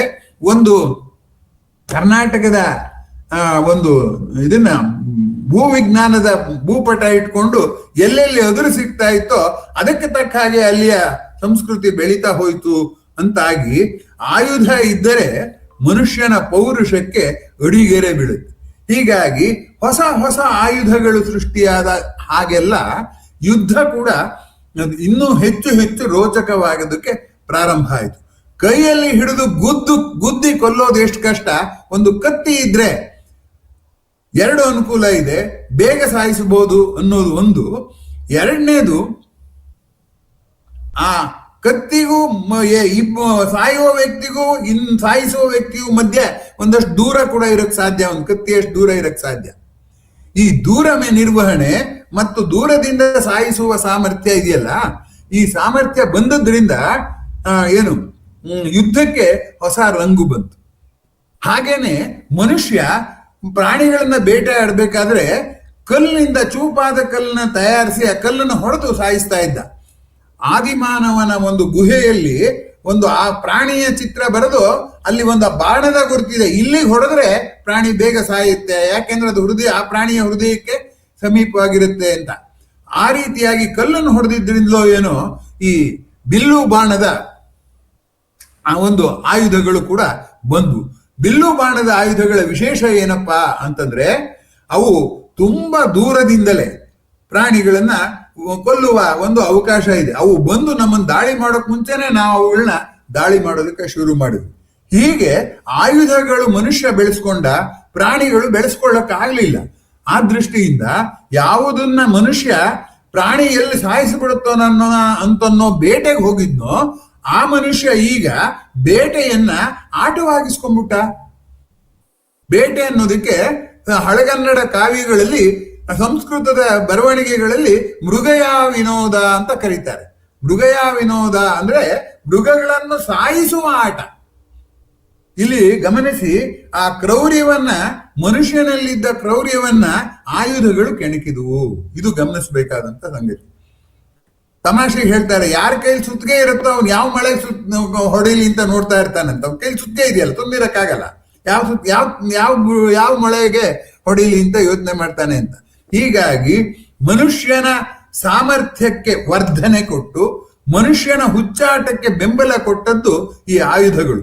ಆಯುಧಗಳು ಸಂಕೀರ್ಣವಾಗುತ್ತಾ ಆಗುತ್ತಾ ಆಗುತ್ತಾ ಯುದ್ಧ ರಕ್ತಸಿಕ್ತವಾಗುವುದು ಜಾಸ್ತಿ ಆಯ್ತು. ಇದರ ಜೊತೆಗೆ ಕಲ್ಪನೆಗಳು ಬೇರೆ. ವಾರುಣ್ಯಾಸ್ತ್ರ, ಆಗ್ನೇಯಾಸ್ತ್ರ ಅದೆಲ್ಲರೂ ಇರಕ್ ಸಾಧ್ಯವೆ? ಒಂದು ಬಾಣದಿಂದ ಬೆಂಕಿ ಉಗುಳಕ್ ಸಾಧ್ಯವೆ? ನೀರನ್ನ ಉಗುಳಕ್ ಸಾಧ್ಯವೆ? ಇಲ್ಲ. ಮನುಷ್ಯನೇ ಹಾಗೆ. ಯಾವುದು ಅಂದ್ರೆ ಯಥಾರ್ಥವನ್ನ ಎಕ್ಸ್ಟ್ರಾಪುಲೇಟ್ ಮಾಡಿ, ವಿಸ್ತಾರ ಮಾಡಿ, ಅದಕ್ಕೆ ಇನ್ನಷ್ಟು ರಂಗು ಸೇರಿಸಿ, ಕುದುರೆ ನೋಡ್ತಾನೆ, ಹಾರೋ ಹಕ್ಕಿ ನೋಡ್ತಾನೆ, ಹಾರು ಕುದುರೆನ ಸೃಷ್ಟಿ ಮಾಡ್ತಾನೆ. ಸೊ ಈ ಕಲ್ಪನೆ ಬೇರೆ ಬೆರೆತುಕೊಂಡು ಆಯುಧಗಳು ದೊಡ್ಡದಾಗ್ತಾ ಬಂದುವು ಅನ್ನುವ ದೃಷ್ಟಿಯಿಂದ ನಾವು ನೋಡಿದಾಗ ಮನುಷ್ಯನಲ್ಲಿದ್ದ ಕಲಹಕಾರಿ ಗುಣ, ವಾದ ಮಾಡುವ ಗುಣ, ಹಠ ಮಾಡುವ ಪ್ರವೃತ್ತಿ, ಸಾಯಿಸಿ ಆದರೂ ಸ್ವಾಧೀನಕ್ಕೆ ತಂದ್ಕೋಬೇಕು ಅನ್ನೋ ಆಸೆ ಏನಾಯ್ತು ಅಂತಂದ್ರೆ, ಆ ಆಸೆಯನ್ನ ಪೂರೈಕೆ ಮಾಡೋದಕ್ಕೆ ತನ್ನ ಸಾಮರ್ಥ್ಯವಲ್ಲದೆ ಸಾಕು ಪ್ರಾಣಿಗಳ ಸಾಮರ್ಥ್ಯ ಬಳಕೆ ಮಾಡೋದು, ಅದೇ ಕುದುರೆ, ಆನೆ ಎಲ್ಲ ಬಳಕೆ ಮಾಡೋದು, ಜೊತೆಗೆ ಆಯುಧಗಳನ್ನ ಬಳಕೆ ಮಾಡೋದು. ಹೀಗೆಲ್ಲ ಆದದ್ದರಿಂದ ಯುದ್ಧಕ್ಕೆ ಹೊಸ ಹೊಸ ಆಯಾಮಗಳು ಬರೋಕ್ ಶುರುವಾದವು. ವರ್ಷದಿಂದ ವರ್ಷಕ್ಕೆ ಯುದ್ಧ ಒಂದು ಕ್ರೌರ್ಯದ ಅಭಿವ್ಯಕ್ತಿ ಆಗೋದಕ್ಕೆ ಅವಕಾಶ ಆಯ್ತು ಅನ್ನುವಂಥದ್ದನ್ನ ನಾವು ಇಲ್ಲಿ ಗಮನಿಸಬೇಕಾಗಿದೆ. ಹೀಗೆ ಮಾಡುವಾಗ ಏನಾಗುತ್ತೆ ಅಂತಂದ್ರೆ, ಈ ಸ್ಪರ್ಧೆ ಇದು ನಿಲ್ಲೋದಿಲ್ಲ. ಇದು ಭೂತಯ್ಯನ ಮಗ ಇವನು ಕಥೆಯಲ್ಲಿ ಗುರು ರಾಮಸ್ವಾಮಿ ಅಯ್ಯಂಗಾರ್ ಬರೀತಾರೆ, ಕೋರ್ಟಲ್ಲಿ ಗೆದ್ದೋನ್ ಸೋತ, ಸೋತೋನ್ ಸತ್ತ ಅಂತ. ಅಂದ್ರೆ ಗೆದ್ದೋನು ಒಂದು ಅನೇಕ ಸಂಬಂಧಗಳನ್ನ ಕಳ್ಕೊಂಡಿರ್ತಾನೆ ಜಗಳಕ್ಕಾದ ಗೆದ್ದ ಕೋರ್ಟಲ್ಲಿ. ಹಾಗಾಗಿ ಅಂತ ಕೋರ್ಟಿನ ವಾದವೇ ಹಾಗಿದ್ರೆ ಯುದ್ಧದಲ್ಲಿ ಏನ್ ಹೇಳ್ಬೇಕು ಹೇಳಿದ್ರು? ಯುದ್ಧದಲ್ಲಿ ಎಲ್ರೂ ಒಪ್ಪೋ ಹಾಗೆ ಗೆದ್ದೋನು ಗ್ಯಾರಂಟಿ ಸೋತು, ಗೆದ್ದೋನು ಕೂಡ ಅನೇಕ ಸಂಬಂಧಗಳನ್ನೆಲ್ಲ ಕೊಂದು ಹಾಕಿರ್ತಾನೆ, ಚೆನ್ನಾಗಿದ್ದ ಸಂಬಂಧನೆಲ್ಲ ಹಾಳು ಮಾಡಿರ್ತಾನೆ. ಹಾಗೆ ಸೋತೋನಂತೂ ತಲೆ ಎತ್ತದ ಹಾಗೆ ಮಾಡಿರ್ತಾನೆ. ಅದರಿಂದ ಗೆದ್ದೋನ್ ಸೋತ, ಸೋತೋನ್ ಸತ್ತ ಅನ್ನೋದು ನ್ಯಾಯಾಲಯದ ವ್ಯಾಜ್ಯಕ್ಕಿಂತ ಹೆಚ್ಚಾಗಿ ಯುದ್ಧಕ್ಕೇನೆ ಅನ್ವಯ ಮಾಡೋದಕ್ಕೆ ಇನ್ನೂ ಸಮಂಜಸವಾದದ್ದು ಅಂತ ನಾನು ಹೇಳ ಬಯಸ್ತೇನೆ. ಆಮೇಲೆ ಇದನ್ನ ಒಟ್ಟಾರೆ ಹೇಳೋದಾದ್ರೆ ಯುದ್ಧ ಅಂದ್ರೆ ಏನು ಅಂದ್ರೆ ಜೀವಿಗೋಲಕ್ಕೆ ಮಾನವ ಮಾಡುವ ಗಾಯ. ಯಾಕೆಂದ್ರೆ ಯುದ್ಧದಲ್ಲಿ ಹಿಂಸೆಗೊಳಗಾಗೋದು ಬರೀ ಮನುಷ್ಯ ಅಲ್ಲ, ಪ್ರಾಣಿ ವರ್ಗ, ಆಸ್ತಿ, ನಿರ್ಜೀವವಾದ ಆಸ್ತಿ. ಅದಕ್ಕೆ ನಾನು ಹೇಳಿದ್ದು ಪರಿಸರಕ್ಕೆ ಮಾಡುವ ಗಾಯ ಅನ್ಬೇಕು ನ್ಯಾಯವಾಗಿ. ಯಾಕೆಂದ್ರೆ ನಿರ್ಜೀವವಾದ ಆಸ್ತಿಗೂ ಕೂಡ ತೊಂದರೆ ಆಗುತ್ತೆ. ಬಿಡಿ, ನಿರ್ಜೀವದ ಬಗ್ಗೆ ನಾವು ಕರುಣೆ, ಜೀವದ ಬಗ್ಗೆನೆ ತೋರಿಸ್ತಿಲ್ಲ, ನಮ್ಮ ಪಕ್ಕದವ್ರ ಬಗ್ಗೆನೆ ತೋರಿಸ್ತಿಲ್ಲ, ಇನ್ನು ನಿರ್ಜೀವದ ಬೇಡ ಬಿಡಿ. ಅಲ್ಲಿಗೂ ಕೂಡ ಜೀವಿಗೋಲಕ್ಕೆ ಆಗುವ ಗಾಯ ಅನ್ನೋದು ಒಂದಂಶ ಗಮನಿಸಬೇಕಾದದ್ದು. ಅಮಾಯಕರು, ಇದಕ್ಕೆ ಸಂಬಂಧ ಪಡದೇ ಇರೋರು ಆ ಯುದ್ಧದಲ್ಲಿ ಸಿಕ್ಕಿ ಹಾಕೊಂಡು ಸಾವು ನೋವನ್ನು ಅನುಭವಿಸ್ತಾರೆ ಅನ್ನುವಂಥದ್ದು ಇನ್ನೊಂದು. ಯುದ್ಧದಲ್ಲಿ ಸಾಯುವವರು ಯುವಕರು ಅನ್ನುವಂಥದ್ದು ಗಮನಿಸಬೇಕಾದ್ರು. ಪ್ರಾಯದ ಯುವಕರು, ಇನ್ನೇ ನನ್ನಂಥ ಮುದುಕರು ಹೋಗಿ ಯುದ್ಧ ಮಾಡೋಕ್ಕಾಗತ್ತೆ? ಆಗಲ್ಲ. ಯುದ್ಧ ಮಾಡೋರು ಯಾರು? ಪ್ರಾಯದ ಯುವಕರು. ಯಾರು ತಾರುಣ್ಯದಲ್ಲಿ ಬದುಕನ್ನ ಆನಂದ ಪಡಬೇಕಾದ ಹಕ್ಕನ್ನು ತಗೊಂಡು ಹುಟ್ಟು ಬಂದರೋ ಅವರು ಯಾರದ್ದೋ ಹಠಕ್ಕೋಸ್ಕರ ತಮ್ಮ ಜೀವ ತೆರ್ತಾರೆ ಅಂತ ಆದರೆ ನಮ್ಮ ಕ್ರೌರ್ಯದ ಅತಿರೇಕ ಎಷ್ಟು. ರಾಜರುಗಳು ಹೇಳ್ಕೊಳ್ಳೋರು, ಭಗವದ್ಗೀತೆಯಲ್ಲಿ ದುರ್ಯೋಧನನೇ ಹೇಳ್ತಾನೆ, ನನಗೋಸ್ಕರ ಮದರ್ಥೆ ತೆಕ್ತ ಜೀವಿತ, ನನಗೋಸ್ಕರ ಪ್ರಾಣ ಬಿಡೋ ತಯಾರಿಯಾಗಿರೋ ನೋಡು ಇಷ್ಟೊಂದು ಜನ ಸೈನಿಕರಿದ್ದಾರೆ ಅನ್ನುವ ಹಂತಕ್ಕೆ ಬಂದ್ರೆ ಪ್ರಾಣಕ್ಕೆ ಬೆಲೆ ಇಲ್ದಾಗಾಯ್ತು, ಪ್ರಾಯಕ್ಕೆ ಬೆಲೆ ಇಲ್ದಾಗಾಯ್ತು. ಪ್ರಾಣ ಪ್ರಾಯ ಎರಡಕ್ಕೂ ಬೆಲೆ ಇಲ್ಲದೆ ಇರುವಂತ ಯುದ್ಧ ತುಂಬಾ ನೋವಿನ ಸಂಗತಿ ಅನ್ನುವಂಥದ್ದು ಗಮನಿಸಬೇಕಾದ್ದು. ಆದ್ರೆ ಈ ನೋವಿನ ಸಂಗತಿಯಲ್ಲೂ ಸಕಾರಾತ್ಮಕ ಅಂಶ ಇದೆ. ಅದು ಮುಂದಿನ ಜಾಲನ್ಯಾಸದಲ್ಲಿ ಅದನ್ನ ಚರ್ಚೆ ಮಾಡೋಣ. ಇಲ್ಲಿ ತುಂಬಾ ಗಮನಿಸಬೇಕಾದದ್ದು ಇದು. ನನ್ನ ದೊಡ್ಡಮ್ಮ ನನ್ನನ್ನು ಸಾಕಿದವರು ತೀರ್ಕೊಂಡಾಗ ನಾನು ತುಂಬಾ ವ್ಯಥೆ ಪಡ್ತಾ ಇದ್ದೆ. ನಮ್ಮ ಸ್ನೇಹಿತರು ಅದನ್ನೇ ಹೇಳಿದ್ರು, ನೀವು ನಿಮ್ಮ ದೊಡ್ಡಮ್ಮ ಇಷ್ಟು ವರ್ಷ ಬದುಕಿದ್ರು, ಅನಾರೋಗ್ಯ ಆಗಿತ್ತು, ಇನ್ ಬದುಕಿದ್ರು ನಿಮ್ ಕೈಲಿ ನೋಡ್ಕೊಳಕ್ಕೂ ಆಗ್ತಿರ್ಲಿಲ್ಲ, ಅಂಥದ್ರಲ್ಲಿ ಅವ್ರು ಸತ್ತು ಹೋದ್ರೆ ನೀವು ವ್ಯಥೆ ಪಡ್ತೀರಲ್ಲ. ಯುದ್ಧದಲ್ಲಿ ಯಾವ ತಪ್ಪು ಇಲ್ಲದೆ ತಾಕತ್ತಾಗಿರುವಂತ ಯುವಕರು ಸಾಯುವಾಗ ಅದಕ್ಕೆ ನೀವು ಏನಂತೀರಿ? ಅಪಘಾತದಲ್ಲಿ ಯುವಕರು ಸಾಯ್ತಾ ಇದ್ದಾರಲ್ಲ, ಅದಕ್ಕೇನಂತೀರಿ? ಅವ್ರದ್ದು ದುಃಖದ ಮುಂದೆ ನಿಮ್ ದುಃಖ ದೊಡ್ಡದೆ ಅಂತ ಅವರು ಹೇಳಿದಾಗ ನಂಗೆ ತುಂಬಾನೇ ನಾಚಿಕೆ ಆಯ್ತು. ನಿಜ, ನಮ್ಮ ದುಃಖವನ್ನು ನಾನು ಅದ್ದೂರಿ ಪಡಿಸಿ ಹೇಳಿದ್ದು ಅನ್ಯಾಯ, ಅದು ನಾ ಮಾಡಬಾರ್ದಾಗಿತ್ತು ಅನ್ನೋ ಮಟ್ಟಕ್ಕೆ ಅವರು ತುಂಬಾ ಚೆನ್ನಾಗಿ ವಾದ ಮಾಡಿದ್ರು. ಇವೆಲ್ಲ ನೋಡಿದ್ರೆ ಮನುಷ್ಯ ತನ್ನಿಂದ ಆಚೆಗೆ ಆಲೋಚನೆ ಮಾಡೋ ಶಕ್ತಿನೇ ಕಳ್ಕೊಂಡ್ಬಿಟ್ಟಿದ್ದಾನೆ.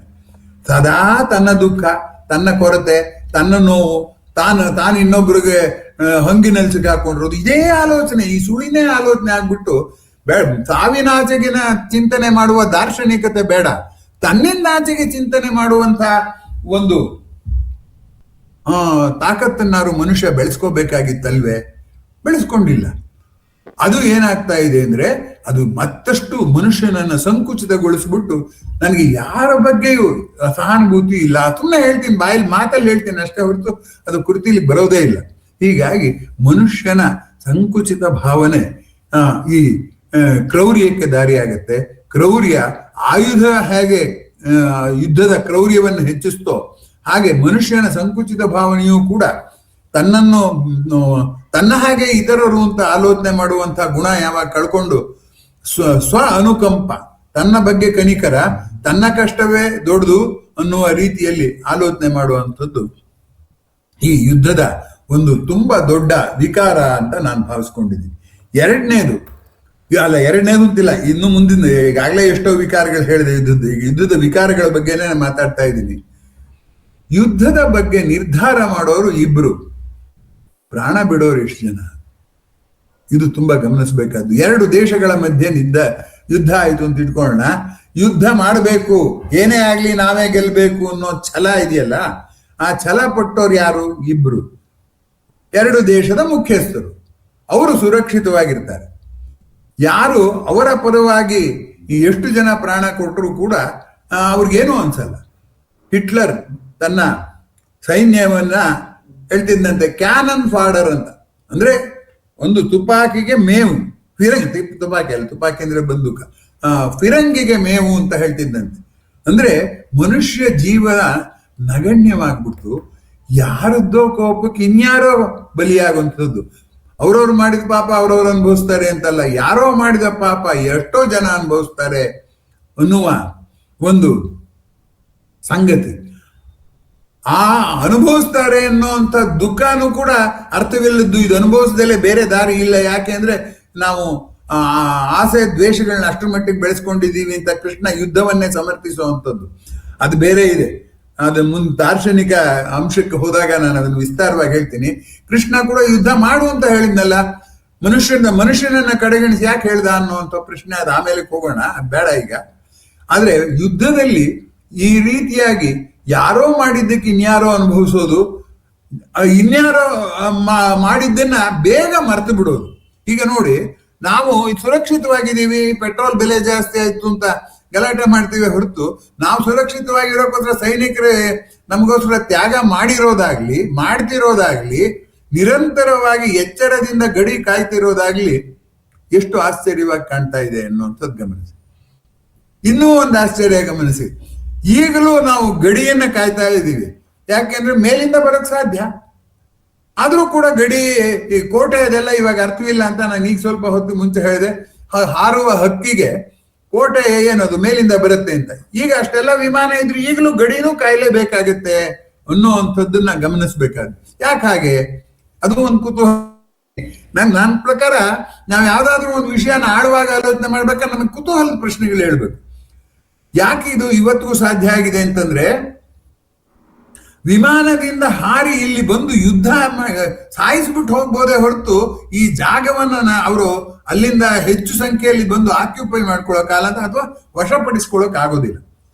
ಆ ದೃಷ್ಟಿಯಿಂದ ಈಗಲೂ ಕೂಡ ಗಡಿಯನ್ನ ಬಿಗಿ ಮಾಡುವ ಪ್ರಯತ್ನ ಹಿಂದಿನ ಕಾಲದ ಕೋಟೆಯ ರೀತಿಯಲ್ಲೇ ನಡೀತಾ ಇದೆ ಅನ್ನುವಂಥದ್ದು ಗಮನಿಸಬೇಕಾದದ್ದು. ಈಗ ಯುದ್ಧದ ಸ್ವರೂಪ ಬದಲಾಗಿರುವ ರೀತಿಯನ್ನ ನಿಧಾನಕ್ಕೆ ಗಮನಿಸೋಣ. ಈಗ ಯುದ್ಧ ಅನ್ನುವಾಗ ಅದಕ್ಕೆ ಸಂಬಂಧಪಟ್ಟದ್ದು ಬೇಕಾದಷ್ಟಿದೆ. ನಾನು ಇದುವರೆಗೂ ಬರೀ ಆಯುಧಗಳ ಬಗ್ಗೆ ಹೇಳಿದೆ. ಇನ್ನು ಈಗಿನ ಆಯುಧಗಳ ಬಗ್ಗೆ ನಾ ಬರಲೇ ಇಲ್ಲ. ಈಗಿನ ಆಯುಧಗಳು ನೋಡಿ ಹೇಗಿದೆ, ಆ ಆಯುಧಕ್ಕೆ ಮನುಷ್ಯರ ಅಗತ್ಯವೇ ಇಲ್ಲ. ಈಗ ಯಾವುದು ಚಾಲಕನಿಲ್ಲದ ವಿಮಾನ ಇದೆಯಲ್ಲ, ಪೈಲಟ್ ಇಲ್ಲದೆ ಇರೋ ವಿಮಾನ ಇದೆ, ಚಾಲಕನಿಲ್ಲದೆ ಇರೋ ಕಾರ್ ಇದೆ. ಹಾಗಾಗಿ ಆಯುಧಗಳು, ಯುದ್ಧದ ಇದು ಕೂಡ ನೌಕೆಗಳು ಮತ್ತೆ ಇದರಲ್ಲಿ ಮನುಷ್ಯರು ಕಮ್ಮಿ ಸಂಖ್ಯೆಯಲ್ಲಿದ್ದಾರೆ. ಇನ್ನು ಈ ಆರ್ಟಿಫಿಷಿಯಲ್ ಇಂಟೆಲಿಜೆನ್ಸ್ ಜಾಸ್ತಿ ಆದರೆ ಅವರೂ ಬೇಕಿಲ್ಲದೆ ಯುದ್ಧ ಮಾಡುವಂತ ಸ್ಥಿತಿ ಬರಬಹುದು. ಆದ್ದರಿಂದ ಆಯುಧಗಳ ಒಂದು ಕ್ರೌರ್ಯ, ಒಂದು ಕತ್ತಿಗೂ ಒಂದು ಬಿಲ್ಗೂ ಇರುವಂತಹ ಕ್ರೌರ್ಯಕ್ಕಿಂತ ಖಂಡಾಂತರ ಕ್ಷಿಪಣಿಗಳಿವೆ, ಇಂಟರ್ ಕಾಂಟಿನೆಂಟಲ್ ಬೆಲಿಸ್ಟಿಕ್ ಮಿಸೈಲ್ಸ್, ಒಂದು ಖಂಡದಿಂದ ಇನ್ನೊಂದು ಖಂಡಕ್ಕೆ ಹೋಗುವಂತಹ ಆಯುಧಗಳಿವೆ. ಅಂತಹ ಆಯುಧಗಳಿದ್ದಾಗ ಯುದ್ಧದ ಕ್ರೌರ್ಯ ಎಷ್ಟಾಗ್ಬಹುದು ಅಂತ ಆಲೋಚನೆ ಮಾಡಿ. ಹಾಗಾಗಿ ಆಯುಧಗಳ ಸಾಮರ್ಥ್ಯ ಜಾಸ್ತಿ ಆದಷ್ಟು, ಹಿಂದೆಲ್ಲ ಹೇಗೆ ಅಂದ್ರೆ ಸೈನ್ಯದ ಸಂಖ್ಯೆ ಎಣಿಸೋರು ಅಲ್ವೇ, ನಮ್ಮ ಸೈನ್ಯದಲ್ಲಿ 18 ಅಕ್ಷೋಹಿಣಿ ಸೈನ್ಯ, ನಮ್ಮ ಪಾಂಡವರದ್ದು 11 ಅಕ್ಷೋಹಿಣಿ ಸೈನ್ಯ, ಆದ್ರೂ ಅವರು ನಮ್ಮನ್ನು ಸಾಯಿಸ್ತಾರೆ ಅಂತ ಇವನು ಹೇಳ್ತಾನೆ ದುರ್ಯೋಧನ. ಮೊದಲು ನಾವು ಸೈನಿಕರ ಸಂಖ್ಯೆಯಲ್ಲಿ ಹೇಳ್ತಿದ್ವಿ, ಈಗ ಸೈನಿಕರ ಸಂಖ್ಯೆ ಮುಖ್ಯ ಆಗೋದಿಲ್ಲ, ಆಯುಧಗಳ ತಾಕತ್ತು ಮುಖ್ಯ ಆಗುತ್ತೆ. ಆದ್ರಿಂದ ಕ್ರೌರ್ಯ ಆಯುಧಗಳು ಹೆಚ್ಚಿವೆ ಅನ್ನೋದು ಒಂದು ಗಮನಿಸಬೇಕಾಗಿರುವಂತ ಸಂಗತಿ. ಬರೀ ಆಯುಧಗಳೇ ಅಷ್ಟೇ ಅಲ್ಲ, ಜೊತೆಗೆ ರಣಭೂಮಿ ಅನ್ನೋದು ತಗೊಳ್ಳೋಣ. ಈಗ ಯುದ್ಧ ಆಗುವಂತ ಜಾಗದಲ್ಲಿ ಸೈನಿಕರನ್ನು ಕಳಿಸಿ ಸೈನಿಕರು ಯುದ್ಧ ಮಾಡ್ತಿದ್ರು. ಇವಾಗ ರಣರಂಗ ಅನ್ನೋದು ಯಾವುದು? ಇಡೀ ದೇಶವೇ ರಣರಂಗ. ಸಾಯೋರು ಬರೇ ಸೈನಿಕರಲ್ಲ, ಅಲ್ವೇ ಅಲ್ಲ, ನಾಗರಿಕರು. ಮೊನ್ನೆ ನೋಡಿದ್ರಲ್ಲ, ಒಂದು ಆಸ್ಪತ್ರೆ ಮೇಲೆ, ಶಾಲೆ ಮೇಲೆ ಎಲ್ಲ ಇರಾನಿನಲ್ಲಿ ದಾಳಿ ಮಾಡಿದ್ದನ್ನ ನೀವು ನೋಡಿದ್ದೀರ. ಆದ್ರಿಂದ ಯುದ್ಧದ ವ್ಯಾಖ್ಯಾನ ಬದಲಾಯಿತು. ಆಯುಧಗಳ ವ್ಯಾಖ್ಯೆ ಬದಲಾಯಿತು, ರಣರಂಗದ ವ್ಯಾಖ್ಯೆ ಬದಲಾಯಿತು. ಈ ಎಲ್ಲವೂ ಬದಲಾಗಿ ಇವೆಲ್ಲವೂ ಕ್ರೌರ್ಯದ ಕಡೆಗೆ, ಅಧಿಕ ಅನಾಹುತದ ದಿಕ್ಕಿಗೆ ಸಾಗಿವೆ ಅನ್ನುವಂಥದ್ದನ್ನು ಗಮನಿಸ್ಬೇಕು. ಇದನ್ನ ನಾನು ಒತ್ತು ಕೊಟ್ಟು ಹೇಳಕ್ ಹೋದ್ದು. ಮನುಷ್ಯನ ಸಾಧನೆಯ ಬಗ್ಗೆ ಹೆಮ್ಮೆಯೇ, ಆದ್ರೆ ಆ ಸಾಧನೆಯನ್ನ ಯುದ್ಧಕ್ಕೆ ಬಳಸಿದರೆ ಅಪಾಯ ಅನ್ನುವಂಥದ್ದು. ಆದರೂ ಮನುಷ್ಯನಿಗೆ ಆ ಅಪಾಯದ ಆಚೆಗೆ ಈ ಚಪಲ ಇದ್ದೇ ಇದೆ. ಈಗ ಕಾರ್ ರೇಸ್, ಆ ಕಾರಿನ ಸ್ಪರ್ಧೆ ಇದೆಯಲ್ಲ, ವೇಗದ ಮಿತಿಯಲ್ಲಿ ಸಾಗಬೇಕು, ಇಲ್ಲಿ ಅಪಘಾತ ಆಗುತ್ತೆ ಅಂತ ನಾವೇ ಹೇಳ್ಬಿಟ್ಟು ಅಪಘಾತ ಮಾಡುವ ವೇಗದಲ್ಲಿ ಸ್ಪರ್ಧೆ ಏರ್ಪಡಿಸಿದ್ರೆ ನಾನು ಹೋಗಿ ನೋಡ್ತೀವಿ. ಕಾರ್ ರೇಸಲ್ಲಿ ಯಾವ್ದೋ ಕಾರ್ ಬಿದ್ದ್ಬಿಟ್ರೆ ನಮ್ಗೇನು ಬಹಳ ಖುಷಿ. ಇದು ಎಲ್ಲಿಗೆ ಹೋಗ್ತಿದೆ ಅನ್ನುವಂಥದ್ದು ಗಮನಿಸ್ಬೇಕಾದ್ದು. ಹಾಗಾದ್ರೆ ಯುದ್ಧದ ಒಂದು ಕ್ರೌರ್ಯವನ್ನ ಏನಾದರೂ ಮಾಡಿ ಕ್ಷುಲ್ಲಕಗೊಳಿಸಿ ಏನಾದ್ರು ಬಳಕೆ ಮಾಡೋದಕ್ಕೆ ಪ್ರಯತ್ನ ಸಾಧ್ಯವೇ ಅಂತಂದ್ರೆ ಆ ಪ್ರಯತ್ನ ಆಗಿದೆ ಕೂಡ, ಆದರೂ ಅದರಿಂದ ಏನು ಆ ಕ್ಷುಲ್ಲಕತೆ ಸಾಧ್ಯ ಆಗಿಲ್ಲ ಅನ್ನುವಂಥದ್ದು ಗಮನಿಸ್ಬೇಕು. ನೀವೀಗ ಆಟಗಳನ್ನು ಗಮನಿಸಿ, ಆಟಗಳೆಲ್ಲವೂ ಕೂಡ ಯುದ್ಧದ ಒಂದು ಮಾದರಿಯನ್ನೇ ಇಟ್ಕೊಂಡು ಮಾಡಿರುವಂತಹ ಆಟಗಳು ಆಡಿದ್ರೆ ನಮ್ಗೆ ಯುದ್ಧದ ಒಂದು ದಾಹ ಹೊರಟೋಗುತ್ತೆ ಅಂತ ಇಲ್ಲ. ಅಲ್ಲಿ ಇನ್ನೂ ಯುದ್ಧದ ದಾಹ ಹೆಚ್ಚಾಗುತ್ತೆ. ಅಲ್ಲಿ ಆಟವನ್ನು ನಾವು ಇವಾಗ ಯುದ್ಧದ ಭಾಷೆಯಲ್ಲೇ ಬಳಸ್ತೀವಿ ಅಂತ ಈಗ ಸ್ವಲ್ಪ ಹೊತ್ತಿಗೆ ಮುಂಚೆ ನಾನು ನಿಮ್ಗೆ ಹೇಳಿದೆ. ಈಗ ಕ್ರಿಕೆಟ್ ಆಟದಲ್ಲೇ ತಗೊಳ್ಳಿ, ಭಾರತ ಮತ್ತು ಇದು ಪಾಕಿಸ್ತಾನದ ಮಧ್ಯೆ ಸಮರ. ಏನದು ಸಮರ? ನೋಡಿ, ಅಲ್ಲಿ ಆಟನೂ ನೋಡಿ ಬೇಕಾದ್ರೆ ಏನಪ್ಪಾ ಅಂತಂದ್ರೆ, ಆಟದ ಬೇಟೆಯಲ್ಲಿರುವ ಸಾವು ನೋವನ್ನ ಪಕ್ಕಕ್ಕಿರಿಸಿ ಉಪಾಯವಾಗಿ ಅದನ್ನ ಆಟ ಮಾಡಿದ್ದಾರೆ. ಈಗ ವಿಕೆಟ್ ನ ಕಾಪಾಡ್ಕೊಳ್ಳೋದು ಅಂದ್ರೇನು? ತಾನು ಇದ್ದ ಊರಿನ ಕಾಪಾಡ್ಕೊಳ್ಳೋ ಒಬ್ಬ ರಾಜನ ಹಾಗೇನೆ. ಅವನು ಇನ್ನೊಬ್ಬ ಬಂದು ದಾಳಿ ಮಾಡಿ ಮುರಿಯೋದು ಅಂದ್ರೇನು? ಅವನು ಕೋಟೆನ ಕೆಡುವುದು ಹಾಗೇನೆ. ಹೀಗೆ ಆ ಆಟಗಳಲ್ಲೆಲ್ಲವೂ ಕೂಡ ಎಲ್ಲ ಯುದ್ಧದ ಪೈಪೋಟಿಯ ಲಕ್ಷಣಗಳು ಇದ್ದೇ ಇದೆ. ಯಾಕೆಂದ್ರೆ ಆಟದ ಬೇರು ಪೈಪೋಟಿಯೇ, ಯುದ್ಧದ ಬೇರು ಪೈಪೋಟಿ. ಆದ್ದರಿಂದ ಆಟದ ಬೇರು ಮತ್ತು ಯುದ್ಧದ ಬೇರು ಒಂದೇ ಇದೆ ಅನ್ನುವಂಥದ್ದನ್ನ ಗಮನಿಸಿದ್ರೆ ಒಂದು ರೀತಿಯಲ್ಲಿ ಈ ಆಟ ಅನ್ನೋದು ಯುದ್ಧದ ಪ್ರವೃತ್ತಿಗೆ ಹಾಕಿದ ಒಂದು ಲಸಿಕೆ ಇರಬಹುದು ಅಂತ ಯೋಚನೆ ಮಾಡ್ಬೋದು. ಹಾಗಿರ್ಬೋದು ಅಂತ ಅನ್ಸತ್ತೆ. ಆದ್ರೆ ಆ ಲಸಿಕೆ ಏನು ಕೆಲಸ ಮಾಡ್ತಿಲ್ಲ. ಅದು ಕೋವಿಡ್ ಅಲ್ಲಿ ಕೊಟ್ಟು ಲಸಿಕೆ ಇದ್ದ ಹಾಗೆ. ಅದು ಏನ್ ಮಾಡ್ತೋ ಏನ್ ಮಾಡಿಲ್ಲೋ ಗೊತ್ತಿಲ್ಲ. ಆದ್ರೆ ಇಲ್ಲಿ ಚೆನ್ನಾಗಿ ಗೊತ್ತಾಗ್ತಿದೆ. ಯಾಕೆ ಅಂದ್ರೆ ಆಟಕ್ಕೆ ಯುದ್ಧದ ಭಾಷೆ ಬಂದಿದೆಯೇ ಹೊರತು ಯುದ್ಧವನ್ನ ಆಟವಾಗಿ ಆಟ ಆಡಿದ್ರೆ ಸಾಕು, ಯುದ್ಧ ಯಾಕೆ ಮಾಡ್ಬೇಕು ಅನ್ನುವ ಭಾವ ಬಂದಿಲ್ವಲ್ಲ. ಆ ದೃಷ್ಟಿಯಿಂದ ಈ ಒಂದು ರೀತಿಯಲ್ಲಿ ಮನುಷ್ಯನ ಆವೇಶವನ್ನ ಬೇರೆ ಒಂದು ವಿಧಾನದಲ್ಲಿ ಕಳೆದು ಹಾಕೋದಕ್ಕೆ ಕಾವ್ಯಗಳು ಪ್ರಯತ್ನ ಪಡುತ್ತೆ ಅನ್ನೋದಕ್ಕೆ ಕೆಥರ್ಸಿಸ್ ಅಂತ ಹೇಳ್ತಾರೆ. ಕೆಥರ್ಸಿಸ್ ಅಂದ್ರೆ ಮನುಷ್ಯನಲ್ಲಿರುವಂತಹ ಭಾವಾವೇಶಗಳನ್ನ ಆ ಕಾವ್ಯದಲ್ಲಿ ನೋಡ್ಬಿಟ್ಟು ತನ್ನ ಆ ಭಾವಾವೇಶ ಕಳ್ಕೋತಾನೆ ಅಂತ. ಆ ಕೆಥರ್ಸಿಸ್ ಆಟದ ಮೂಲಕ ಯುದ್ಧಕ್ಕೆ ಆಗಿಲ್ಲ ಅನ್ನುವ ಅಂಶವನ್ನು ಕೂಡ ನಾವು ಗಮನಿಸಬೇಕಾದದ್ದು. ಆಮೇಲೆ ಇದು ರಣರಂಗಕ್ಕಾಯ್ತು, ಆಯುಧಗಳ ಬಗ್ಗೆ ಆಯ್ತು, ಆಲೋಚನೆ ಬಗ್ಗೆ ಆಯ್ತು. ಇನ್ನು ಇದರಲ್ಲೂ ಒಂದು ಧರ್ಮ ಅಂತಾನೆ ಶುರುವಾದ್ದು. ಫಸ್ಟ್ ಧರ್ಮಯುದ್ಧ ಅಂತ. ಧರ್ಮಯುದ್ಧ ಈಗಿನ ಅರ್ಥಗಳು ಬೇರೆ. ಧಾರ್ಮಿಕ ನಂಬಿಕೆಗಳ ಸಲುವಾಗಿ ಯುದ್ಧ ಅನ್ನೋದನ್ನೇ ಬೇಗ ಹೊಳದ್ ಬಿಡುತ್ತೆ. ಯಾಕೆಂದ್ರೆ ನಾವು ದಿನಪತ್ರಿಕೆಯಲ್ಲಿ ಅದನ್ನೇ ನೋಡಿದ್ರು. ನಾ ಅದೆಲ್ಲ ಹೇಳ್ತಾ ಇದ್ದು, ಯುದ್ಧ ಮಾಡೋಂಗೂ ಒಂದು ಧರ್ಮ ಇತ್ತು. ನಾನು ನಿಜವಾಗಿ ಕೂಡ ಆ ಯುದ್ಧ ಮಾಡಿ ಅವನನ್ನ ಸೋಲಿಸ್ತೀನಿ ಅನ್ನೋದಲ್ಲ ಪ್ರಶ್ನೆ. ಯುದ್ಧ ಮಾಡುವಾಗ ನಾನು ಒಂದು ಧರ್ಮವನ್ನ ಪಾಲಿಸ್ತೀನಿ ಅಂತ. ನೀವು ರನ್ನನ ಗದಾ ಯುದ್ಧವನ್ನು, ಪಂಪನ ಕಾವ್ಯವನ್ನು ಓದಿದ್ರೆ ಭೀಮ ದುರ್ಯೋಧನ ಮೂರ್ಛೆ ಹೋಗಿ ಬಿದ್ದು ಬಿಡ್ತಾನೆ ಗದಾ ಯುದ್ಧ ಮಾಡುವಾಗ. ಭೀಮ ತನ್ನ ಗದೆಯನ್ನು ಬೀಸಿ, ಅವನಿಗೆ ಗಾಳಿ ಬೀಸಿ ಅವನು ಎದ್ದೇಳು ಅಂತ ಅಂದ್ಬಿಟ್ಟು ಆಮೇಲೆ ಯುದ್ಧ ಮಾಡ್ತಾನೆ. ಹೀಗೆ ಒಂದು ಯುದ್ಧಕ್ಕೂ ಇಂಥ ಸಂದರ್ಭದಲ್ಲಿ ಯುದ್ಧ ಮಾಡಬಾರ್ದು, ಅಸಹಾಯಕರಾಗಿದ್ದಾಗ ಯುದ್ಧ ಮಾಡಬಾರ್ದು ಅನ್ನೋದೆಲ್ಲ ಇತ್ತು. ಅದನ್ನ ಮುರಿಯೋದು ಇತ್ತು.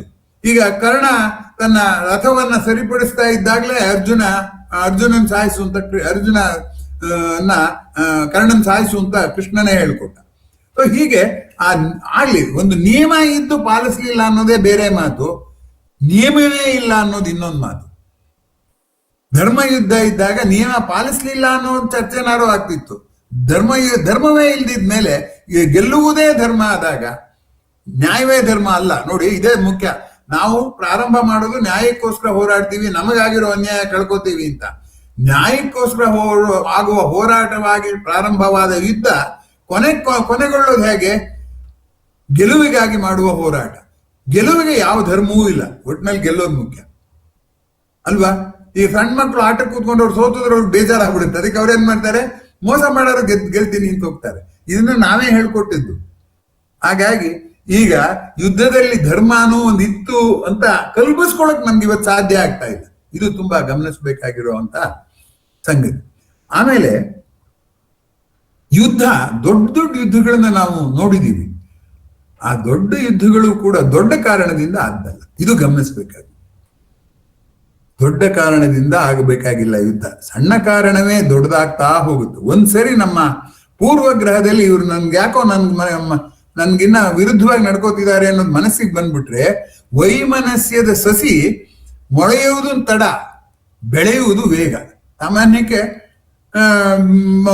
ಮೊಳೆಯೋದು ಬೇಗ, ಬೆಳೆಯೋದು ತಡ ಸಸಿಗಳಾದ್ರೆ. ಈ ವೈಮನಸ್ಯದ ಸಸಿ ಹಾಗಲ್ಲ, ಮೊಳೆಯುವುದು ಬೇಗ, ಬೆಳೆಯುವುದು ಇನ್ನೂ ಬೇಗ. ಹಾಗಾಗಿ ವೈಮನಸ್ಯ ಬಂದ್ಮೇಲೆ ಎಲ್ಲವೂ ಕೂಡ ಅನುಮಾನವಾಗೇ ಕಾಣುತ್ತೆ. ಯಾಕೆಂದ್ರೆ ನಮಗೊಂದು ಪೂರ್ವಗ್ರಹ ಈಗ ತಲೆಯಲ್ಲಿ ಕೂತಿದ್ರೆ ಎಲ್ಲವೂ ಹಾಗೆ ಕಾಣಕ್ ಶುರು ಮಾಡುತ್ತೆ. ಏನು, ಸಾಯೋರ್ ಕಣ್ಣಿಗೆ ಸುಳಿಯೋನೆ ಜವರಾಯ ಅಂತ ಒಂದು ಗಾದೆ ಇದೆ ಕನ್ನಡದಲ್ಲಿ. ಅವ್ರಿಗೆ ಸತ್ತೋಗ್ತಾನೆ ಅನ್ನೋದು ಮನಸ್ಸಿಗೆ ಬಂದ್ರೆ ಯಾರೇ ಮಗನೇ ಎದುರಿಗೆ ಬಂದ್ರು ಅವ್ನು ಯಮಧರ್ಮರಾಯನಾಗೆ ಕಾಣ್ತಾನೆ. ಹೀಗಾಗಿ ಈ ಯುದ್ಧದ ಒಂದು ಭೀಕರತೆ ಇರೋದು ಎಲ್ಲಪ್ಪ ಅಂತಂದ್ರೆ, ನಾವು ಗೆಲುವನ್ನೇ ಗುರಿಯಾಗಿರಿಸ್ಕೊಂಡವರೇ ಹೊರತು ಸುಮ್ಮನೆ ಬಾಯಿಲಿ ನ್ಯಾಯ ಅಂತ ಹೇಳ್ತೀವಿ. ಇನ್ನೊಂದು ಕಾರಣ ಸರಿಯಾಗಿ ಗೊತ್ತಿಲ್ಲ ನಮ್ಗೆ. ಯಾಕೆ ಅಂದ್ರೆ ನಾವು ಯಾಕೆ ಯುದ್ಧ ಮಾಡ್ತಿದೀವಿ ಅನ್ನೋದು ನೀವ್ ಯಾರನ್ನಾರು ಕೇಳಿ, ಒಂದ್ ದಿವಸ ಒಂದ್ ಕಾರಣ ಹೇಳ್ತಾರೆ, ಇನ್ನೊಂದ್ ದಿವಸ ಇನ್ನೊಂದು ಕಾರಣ ಹೇಳ್ತಾರೆ. ಇರಾನ್ ಅಮೆರಿಕ ಯುದ್ಧ ಒಂದೇ ಅಲ್ಲ, ವಿಯೆಟ್ನಾಂ ಯುದ್ಧ ಯಾವ್ದು ಬೇಕಾದ್ರೂ ನೋಡಿ ನೀವು. ಆ ಹೋರಾಟದಲ್ಲಿ ಮುಂಚೂಣಿಯಲ್ಲಿರೋರನ್ನ ಕೇಳಿದ್ರೆ ಅವರು ಒಂದು ಖಚಿತವಾದ ಕಾರಣಕ್ಕೆ ಬದ್ಧರಾಗಿರೋದೇ ಇಲ್ಲ, ಕಾರಣ ಬದಲಾಯಿಸ್ತಾನೇ ಹೋಗ್ತಾರೆ. ಅದಲ್ದೇನೆ ಹಿಡನ್ ಅಜೆಂಡಾಗಳು ಬೇರೆ ಇರುತ್ತೆ. ಅವ್ರ ಮನಸ್ಸಲ್ಲಿ ಇರೋದು ಬೇರೆ, ಅವ್ರು ಹೇಳೋದು ಬೇರೆ. People do not speak what they mean and they do not mean what they speak. ಇದೊಂದು ಇದ್ದೇ ಇದೆ. ಯುದ್ಧದಲ್ಲಿ ಅದು ಇನ್ನೂ ಜಾಸ್ತಿ. ಅದಕ್ಕೆ ಕೊನೆಗೆ ಏನು ಅಂದ್ರೆ, ಧರ್ಮನೇ ಇಲ್ಲ ಅನ್ನೋದಕ್ಕೆ ಏನ್ ಹೇಳ್ತಾರೆ ಅಂದ್ರೆ, ಯುದ್ಧಕ್ಕೆ ಒಂದು ಧರ್ಮ ಅನ್ನೋದೇ ಇಲ್ಲ ಅನ್ನೋದಕ್ಕೆ all is fair in love and war ಅಂತ ಹೇಳುವಂತ ಮಾತು. ಅದನ್ನು ಕೂಡ ನಾನು ಹಾಕಿದ್ದೆ. All is fair in love and war ಅಂತ ಹೇಳ್ತಾರೆ. Actually all is fail in love and war ಅಂತ. ಪಾಪ ಪ್ರೀತಿಯಿಂದ ಮದುವೆ ಆದ ಬೈಕೊಂಡಿರ್ಬೇಕು ನನ್ನನ್ನ, ಇದೇನಿದು ಯುದ್ಧನ್ ಬೈಯುವಾಗ ಪ್ರೀತಿಯನ್ನು ಬೈದ್ರು ಅಂತ. ಪ್ರೀತಿನ ನಾನು ಬೈತಾ ಇಲ್ಲ. ನಮಗೆ ಸಾಧಕ ಬಾಧಕಗಳು ಎಷ್ಟು ಯೋಚನೆ ಮಾಡಿರ್ತೀವೋ ಅದು ಆಗಿರೋದಿಲ್ಲ. ಎಲ್ಲರ ಸಂಸಾರದಲ್ಲೂ ಅಷ್ಟೇ. ನಮ್ಮ ಮಕ್ಳಿಗಿರ್ಲಿ ಅನ್ಕೋತೀವಿ, ಅವ್ರು ಆಗಲ್ಲ. ನಾವು ಇನ್ನೊಂದೇನೋ ಹಾಗೆ ಮಾಡ್ತೀವಿ ಅಂತೀವಿ, ಅದು ಆಗಲ್ಲ. ಜೀವನವೇ ಹಾಗೆ. ಆಗದೆ ಇರೋದ್ರ ಮಧ್ಯೆ ಅಲ್ಲೋ ಇಲ್ಲೋ ಆಗಿದ್ ನೋಡಿ ಸಂತೋಷ ಪಡೋದೇ ಜೀವನ. ಅದಕ್ಕೆ ಹಾಕ್ನೆ ಹೊರತು ನಾನು ವಿವಾಹಿತರ ಬಗ್ಗೆ ಅಗೌರವ ತೋರಿಸುವ ದೃಷ್ಟಿಯಲ್ಲಿ ಹೇಳಲಿಲ್ಲ. ಫೇಲ್ ಅಂದ್ರೆ ಏನು ಅಂದ್ರೆ, ನಾವು ಅಂದ್ಕೊಂಡಿದ್ದು ಪರಿಪೂರ್ಣವಾಗಿ ಆಗೋದು. ನಾವು ಅಂದ್ಕೊಂಡಿದ್ದು ಪರಿಪೂರ್ಣವಾಗಿ ಬೇರೆ ಯಾವುದೋ ಒಂದು ನಾನು ಓದ್ಬಿಟ್ಟು ಇದನ್ನ ಪದ್ಯನ ಉರು ಹೊಡಿತೀನಿ ಅಂತ ಉರು ಹೊಡೆದಷ್ಟು ಸುಲಭವಾಗಿ ಯುದ್ಧ ಮಾಡಿ ನನ್ನ ಆಸೆಯನ್ನು ಪೂರೈಸ್ಕೊಂಡ್ಬಿಟ್ಟೆ, ಅಥವಾ ಪ್ರೀತಿಯಿಂದ ನನ್ನ ಏಕಾಂಗಿತನ ಎಲ್ಲ ಕಳ್ಕೊಂಡ್ಬಿಟ್ಟೆ ಅಂತ ಅನ್ಕೊಳ್ಳೋದು ಕಷ್ಟ ಅನ್ನೋ ಅರ್ಥದಲ್ಲಿ ನಾನು ಅದನ್ನ ಹಾಕಿದ್ನೆ ಹೊರತು ವಿವಾಹಿತರಿಗೆ ನೋವು ಮಾಡುವ ದೃಷ್ಟಿಯಿಂದ ಅಲ್ಲ. ಅದನ್ನು ಸ್ವಲ್ಪ ಲೈಟರ್ ವೇನಲ್ಲಿ ಅಂತಾರಲ್ಲ ಹಾಗೆ ಹಗುರವಾಗಿ ತಗೊಳ್ಳಿ, ತುಂಬಾ ಗಂಭೀರವಾಗಿ ತಗೊಳ್ಬೇಡಿ. ಜೊತೆಗೆ ನಾನೇ ವಿವಾಹಿತನಾಗಿ ಹೇಳೋ ಹಕ್ಕು ನಂಗೆ ಇಲ್ವೇ ಇಲ್ಲ. ಯಾಕೆಂದ್ರೆ ಸೋಲು ಗೆಲುವನ್ನ ನಾನು ನೋಡೇ ಇಲ್ಲ. ಅದಿರ್ಲಿ ಬಿಡಿ, ಅದು ವೈಯಕ್ತಿಕ ವಿಷಯ ಆಯ್ತು. ಆತ್ಮೀಯರೇ, ಯುದ್ಧ ಈಗ ನಡೀತಾ ಇರುವಂತ ರೀತಿ ನೋಡಿದ್ರೆ ಏನಾಗಿದೆ ಅಂದ್ರೆ, ಇನ್ನೂ ಭೀಕರವಾಗಿರೋದು ಯಾಕಪ್ಪ ಅಂದ್ರೆ, ನಾವು ಬೇರೆ ಪ್ರಾಣಿಗಳನ್ನ ಮನುಷ್ಯರನ್ನ ಗುಲಾಮಗಿರಿ ಎಲ್ಲ ತಪ್ಪಿಸ್ಬಿಟ್ಟು ಯಂತ್ರ ಗುಲಾಮರಾಗ್ಬಿಟ್ಟಿದ್ವಿ. ಯಂತ್ರ ಗುಲಾಮರಾಗಿರೋದ್ರಿಂದ ಏನಾಗತ್ತಪ್ಪ ಅಂದ್ರೆ, ಆ ಯಂತ್ರ ನಮ್ಮ ಹೊಟ್ಟಿಗಿಲ್ದಿದ್ರು ಸರಿ, ಯಂತ್ರಕ್ಕೆ ಮೇವು ಕೊಡ್ಬೇಕು ಅಂತ ಸ್ಥಿತಿಗೆ ಬಂದಿದ್ದೀವಿ. ಆದ್ರಿಂದ ಆಧುನಿಕ ಯುದ್ಧಗಳೆಲ್ಲ ಆ ಯಂತ್ರದ ಮೇವಿನ ಜಾಗದಲ್ಲೇ ಆಗ್ತಾ ಇದೆ ಅನ್ನೋದನ್ನ ನೀವು ಗಮನಿಸ್ಬೇಕು. ಅದು ಒಂದು ರಾಸಾಯನಿಕ, ಅದು ಸತ್ತ ಜೀವಿಗಳಿಂದ ಪಡೆದಿರೋ ರಾಸಾಯನಿಕ ಕ್ರೂಡ್ ಆಯಿಲ್. ಅದಕ್ಕೆ ಕೇಂದ್ರಿತವಾಗಿ ಯುದ್ಧ ಆಗ್ತಾ ಇದೆ ಅನ್ನೋದನ್ನ ಗಮನಿಸಿದ್ರೆ, ನಾನು ಮೊನ್ನೆ ಹಾಕಿದ್ದೆ ಏನಪ್ಪಾ ಅಂದ್ರೆ, ನಾವು ಖಾದ್ಯ ತೈಲದ ಬೆಲೆ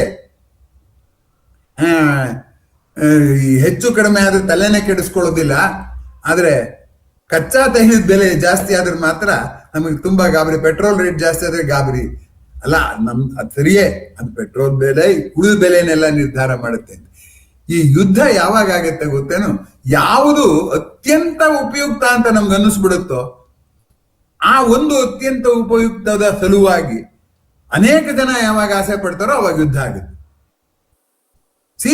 ಸೀತೆ ತುಂಬಾ ಸುಂದರಿಯಾಗಿದ್ಲು, ರಾವಣ ರಾಮ ಇಬ್ರು ಆಸೆ ಪಟ್ಟರು, ಬಂತು ಯುದ್ಧ.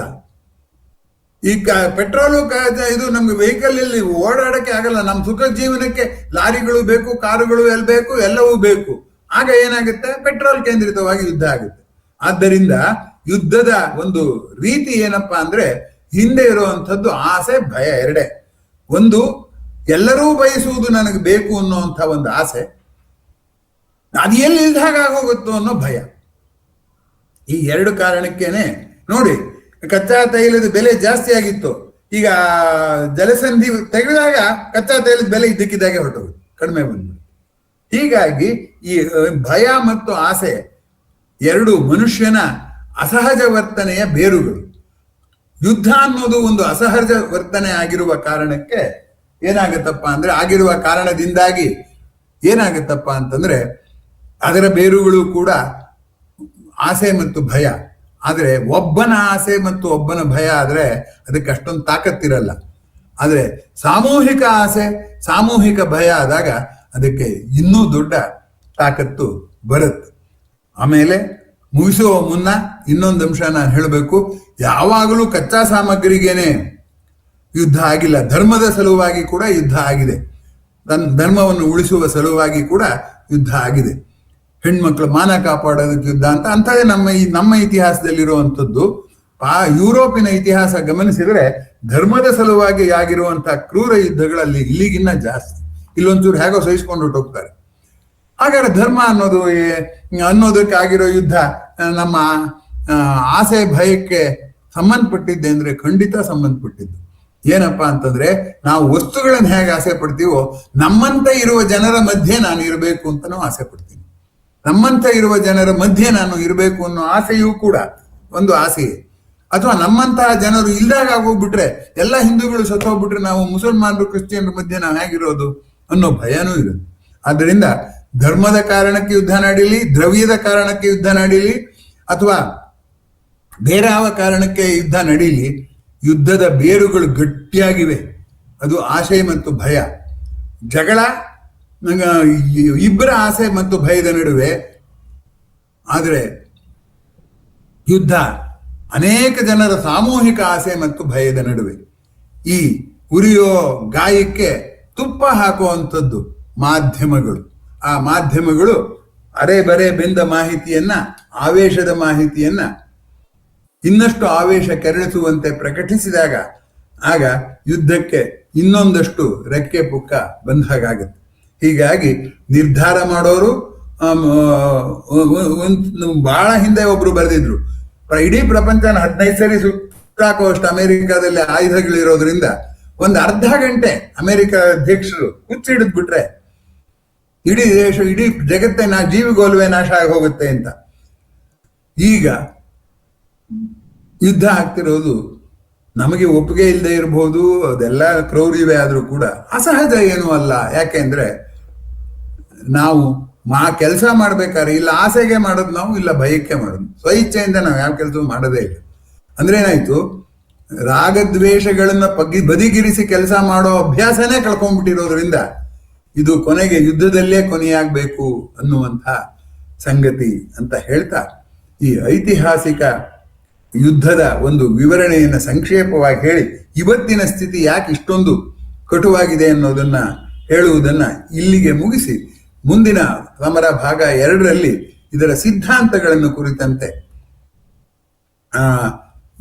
ನಾನು ಮಾತಾಡೋದಕ್ಕೆ ಪ್ರಯತ್ನ ಪಡ್ತೇನೆ.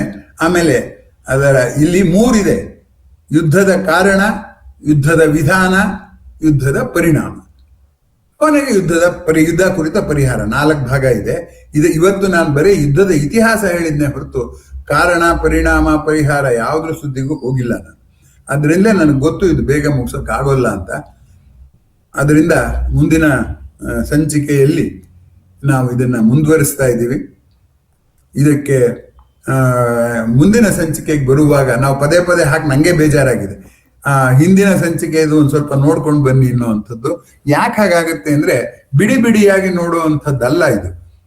ಒಂದು ತಾರ್ಕಿಕ ನಿರಂತರತೆ ಇರುತ್ತೆ ಒಂದು ಉಪನ್ಯಾಸ ಸರಣಿಗೆ. ಅದರಿಂದ ಅದು ಅಂತರ್ಗತವಾದದ್ದು ಅಂತ ಹೇಳ್ತಾ ಇಷ್ಟೊತ್ತು ನನ್ನ ನಿರೂಪಣೆಯನ್ನ ಕೇಳಿದಂತ ನಮಗೆ ಉಂಟಾಗಿರಬಹುದಾದಂಥ ಅನಿಸಿಕೆ ಮತ್ತು ಪ್ರಶ್ನೆಗಳಿಗೆ ಉತ್ತರ ಹೇಳೋದಕ್ಕೆ ನಾನು ಬದ್ಧವಾಗಿದ್ದೀನಿ, ಗೊತ್ತಿರೋ ಮಟ್ಟಿಗೆ. ಇಲ್ಲದೆ ಇದ್ರೆ ನೀವು ಉತ್ತರ ಹೇಳಿದ್ರು ಸಂತೋಷ ಪಡ್ತೀನಿ. ಇಲ್ಲಿ ನಾನು ಇಲ್ಲ, ನೀವು ಇಲ್ಲ, ಪ್ರಶ್ನೆ ಇದೆ ಅಷ್ಟೇ. ಪ್ರಶ್ನೆಯನ್ನು ಎಲ್ಲರೂ ಎದುರಿಸೋಣ, ಅದಕ್ಕೇನಂತೆ. ಪ್ರಶ್ನೆ ಹಾಕುವಾಗಲೂ ನಮ್ಮ ವೈಯಕ್ತಿಕ ವಿಷಯ ಅಲ್ಲದೇನೆ ಸಾರ್ವತ್ರಿಕ ಪ್ರಶ್ನೆ ಹಾಕುವ ಅಭ್ಯಾಸ ಬೆಳೆದ್ರೆ ಅದೇ ಈ ಲೀಲಾಜಾಲನ್ಯಾಸದ ಒಂದು ಮಹದಾಶಯ ಅಂತ ನಾನು ಭಾವಿಸ್ಕೊಂಡು ಈಗ ತಮ್ಮ ಪ್ರತಿಕ್ರಿಯೆ ಪ್ರಶ್ನೆಗಳಿಗೆ ಅನುವು ಮಾಡಿಕೊಡ್ತಿದ್ದೀನಿ. ಕೇಳಿದ ಎಲ್ಲರಿಗೂ ನಮಸ್ಕಾರ. ನಮಸ್ತೆ ಸರ್. ಮಾರುತಿ ಹೇಳಿ. ಮಾರುತಿ, ತುಂಬಾ ಚೆನ್ನಾಗಿತ್ತು ಸರ್. ವಿಶೇಷವಾದ ಯುದ್ಧವನ್ನ ಆಟಕ್ಕೆ ಹೋಲಿಸಿರುವಂಥದ್ದು, ಅದರಲ್ಲೂ ವಿಶೇಷವಾಗಿ ಕ್ರಿಕೆಟಿನ ವಿಕೆಟ್ ಕೋಟೆಯಾಗಿ ಆ ರಕ್ಷಣೆ ಮಾಡ್ಕೊಳ್ಳುವಂತ. ಅಷ್ಟೇ ಅಲ್ಲ, ಬೇರೆ ಎಲ್ಲ ಆಟಗಳು ನಾನು ಹೇಳಲಿಲ್ಲ ಅಷ್ಟೇ. ನೀವು ಅದನ್ನ ಆಟನ ಹೋಲಿಸ್ಕೋಬಹುದು. ಇದಕ್ಕೆ ನಿಜ ನಿಜ ಯುದ್ಧಕ್ಕೆ ಹೋಲಿಸ್ಕೋಬಹುದು. ಹೌದು ಸರ್. ನೀವು ವಾಲಿಬಾಲ್ ಅಂತ ಇಟ್ಕೊಳ್ಳಿ, ಒಂದನ್ನ ಈ ಕಡೆಯಿಂದ ಆ ಕಡೆಗೆ ತಳ್ಳಿದ್ರೆ ಆ ಕಡೆಯಿಂದ ಈ ಕಡೆಗೆ ತಳ್ಳಿ ನೆಲಕ್ಕೆ ಸೋಗ್ದಾಗ ನೋಡ್ಕೊಳ್ಳೋದು ಅಂದ್ರೆ ರಕ್ಷಣೆ ತಾನೆ, ಕ್ಷೇತ್ರ ರಕ್ಷಣೆ ತಾನೆ. ಎಲ್ಲ ಆಟಗಳು ಮಾಡಬಹುದು. ಹೌದು ಸರ್, ಚೆನ್ನಾಗಿತ್ತು ಸರ್. ಧನ್ಯವಾದಗಳು. ಮುಂದಿನ ಪ್ರಶ್ನೆ ಪ್ರತಿಕ್ರಿಯೆ.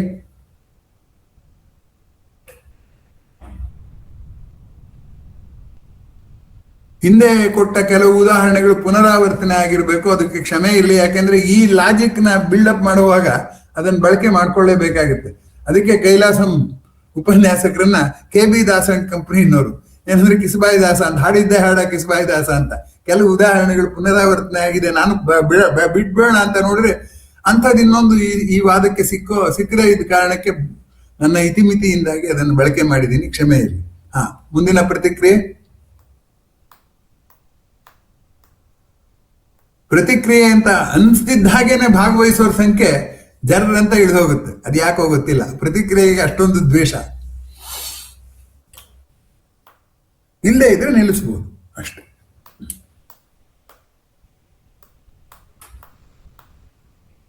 ನಾನು ಒತ್ತಡ ಹಾಕ್ತಾ ಇಲ್ಲ, ಪ್ರತಿಕ್ರಿಯೆ ಮಾಡಲೇಬೇಕು.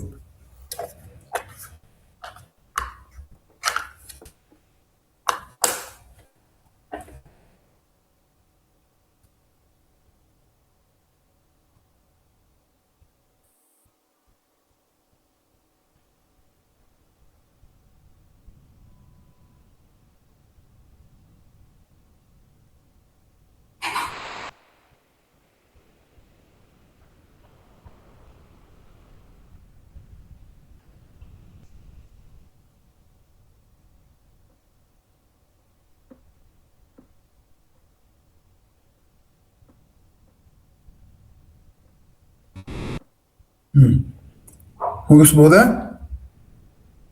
ಬೇಸರ ಆಗಿದ್ರೆ ಕ್ಷಮಿಸಿ.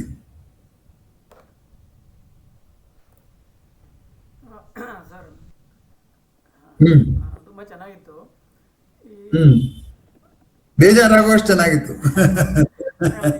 ಇಲ್ಲ ಸರ್, ಒಂದು ಪ್ರಶ್ನೆ ಇದೆ. ಹೇಳಿ. ರಥೋತ್ಸವದಲ್ಲಿ ಈ ಮೃಗ ಬೇಟೆ ಅನ್ನೋದೊಂದು ಬರುತ್ತೆ. ನಮ್ಮೂರಲ್ಲಿ ಹಾಗೆ ಅಥವಾ ಎಲ್ಲ ಕಡೆ ಇರುತ್ತೆ, ನಮ್ಗೆ ಗೊತ್ತಿಲ್ಲ. ದೇವರ ರಥೋತ್ಸವ ಆದ್ಮೇಲೆ ಆ ದೇವರ ರಂಜನೆಯೊಳಗು ಅದೊಂದು ಮೃಗ ಬೇಟೆ ಅಂತ ಹೇಳಿ ಒಂದು ಇದು ಮಾಡ್ತಾರೆ. ಅದು ನೀವು ಇದೆ ಮೃಗಯ ವಿನೋದ ಅಂತ ಹೇಳೋರಲ್ಲ, ಆ ನಿಟ್ಟಿನಲ್ಲೇ ಬಂದಿರ್ಬೋದ ಅಂತ. ಬಂದಿದೆ. ಈ ತುರುವೇಕೆರೆಯಲ್ಲಿ ಬೇಟೆರಾಯ ಸ್ವಾಮಿ ಅಂತಲೇ ಹೆಸರು, ದೇವ್ರ ಹೆಸರೇ ಬೇಟೆರಾಯ ಸ್ವಾಮಿ. ಬೇಟೆರಾಯನ ರಥೋತ್ಸವ ಅಂತ ಆಗುತ್ತೆ. ನಾವು ನಮ್ ದೇವರು ಅಂದ್ರೆ ಏನು, ನಮ್ಮ ಕಲ್ಪನೆ ತಾನೇ. ನಮ್ಗೆ ಏನೇನ್ ಬೇಕೋ ಅದೆಲ್ಲ. ಈಗ ದೇವ್ರು ಮೈಸೂರು ಪಾಕ್ ತಿಂದಿದ್ನೋ ಇಲ್ವೋ, ನಾನ್ ನೈವೇದ್ಯ ಮಾಡ್ತೀನಿ. ಯಾಕಂದ್ರೆ ನಾನ್ ತಿಂತೀನಲ್ಲ. ನನ್ನ ದೇವರೆತ್ತರ ಅನ್ನೋದು ನಿಜ, ನನ್ನ ದೇವರು ನನ್ನ ಎತ್ತರ ಅನ್ನೋದು ನಿಜ. ನನ್ನ ದೇವರೆತ್ತರ ಅಂತ ಹೇಳಿದವರು ಪೂತಿ ನರಸಿಂಹಾಚಾರ್ಯರು, ನನ್ನ ದೇವರು ನನ್ನ ಎತ್ತರ ಅಂತ ಹೇಳಿದವರು ಶಿವರಾಮ್ ಕಾರಂತರು. ಹಾಗಾಗಿ ನಾನು ಏನೇನ್ ಮಾಡ್ತೀನೋ ಅದನ್ನೆಲ್ಲ ದೇವರಿಗೆ ಅನ್ವಯಿಸಿ ನೋಡೋ ಗುಣ ಇದ್ದೇ ಇದೆ. ಅದರಿಂದ ಬಂದಿರ್ಬೋದು.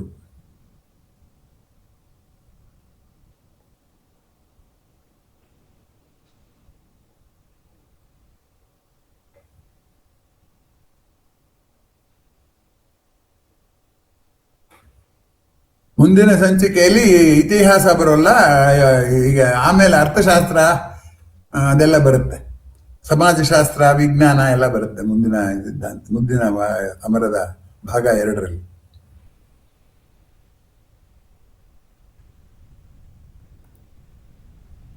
ಪುನರಾವರ್ತನೆ ಮಾಡಲ್ಲ. ನಮಸ್ತೆ ಸರ್. ನಮಸ್ತೆ ಸರ್, ಹೇಳಿ ಸೋಮಶೇಖರ್ ಅವರು. ಒಂದು ಕದನ ಆಗ್ಬೇಕಾದ್ರೆ ಇದೇ ಕಾರಣ ಅಂತ ಇಲ್ಲ, ಏನು ಸಿಕ್ಕಾಪಟ್ಟೆ ಕಾರಣಗಳು. ಇದೇ ಕಾರಣ. ಆಮೇಲೆ ಈಗ ಹೆಚ್ಚು ಶ್ರೀಮಂತ ಆಗ್ಬಿಟ್ರೆ ಅಥವಾ ಈ ಆಯುಧಗಳಂತ ಜಾಸ್ತಿ ಸಂಗ್ರಹ, ಈಗ ದೊಡ್ಡಣ್ಣ ಅಂತ ಇದ್ದಂಗೆ ಅವಾಗ ಬೇಗ ಸೇರ್ಕೊಂಡು ಅವನ ಮೇಲೆ ಜಗಳ ಆಡ್ಬೋದು. ಹೌದು, ಅದೆಲ್ಲ ಮುಂದೆ ಬರುತ್ತದು. ಅರ್ಥಶಾಸ್ತ್ರ ಸಂಬಂಧಪಟ್ಟ ಹಾಗೆ ಬರುತ್ತದು. ಒಂದು ಇಂಗ್ಲಿಷ್ ಕವನ ಇದೆ ಸರ್.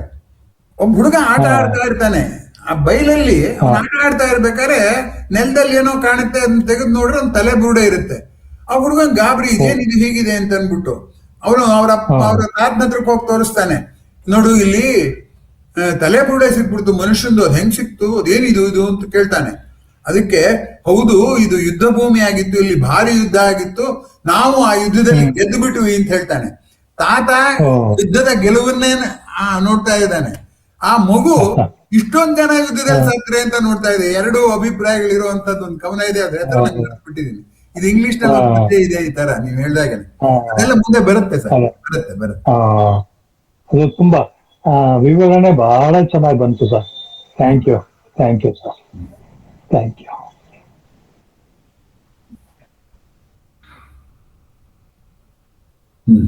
ಮುಗಿಸ್ಬೋದಪ್ಪ.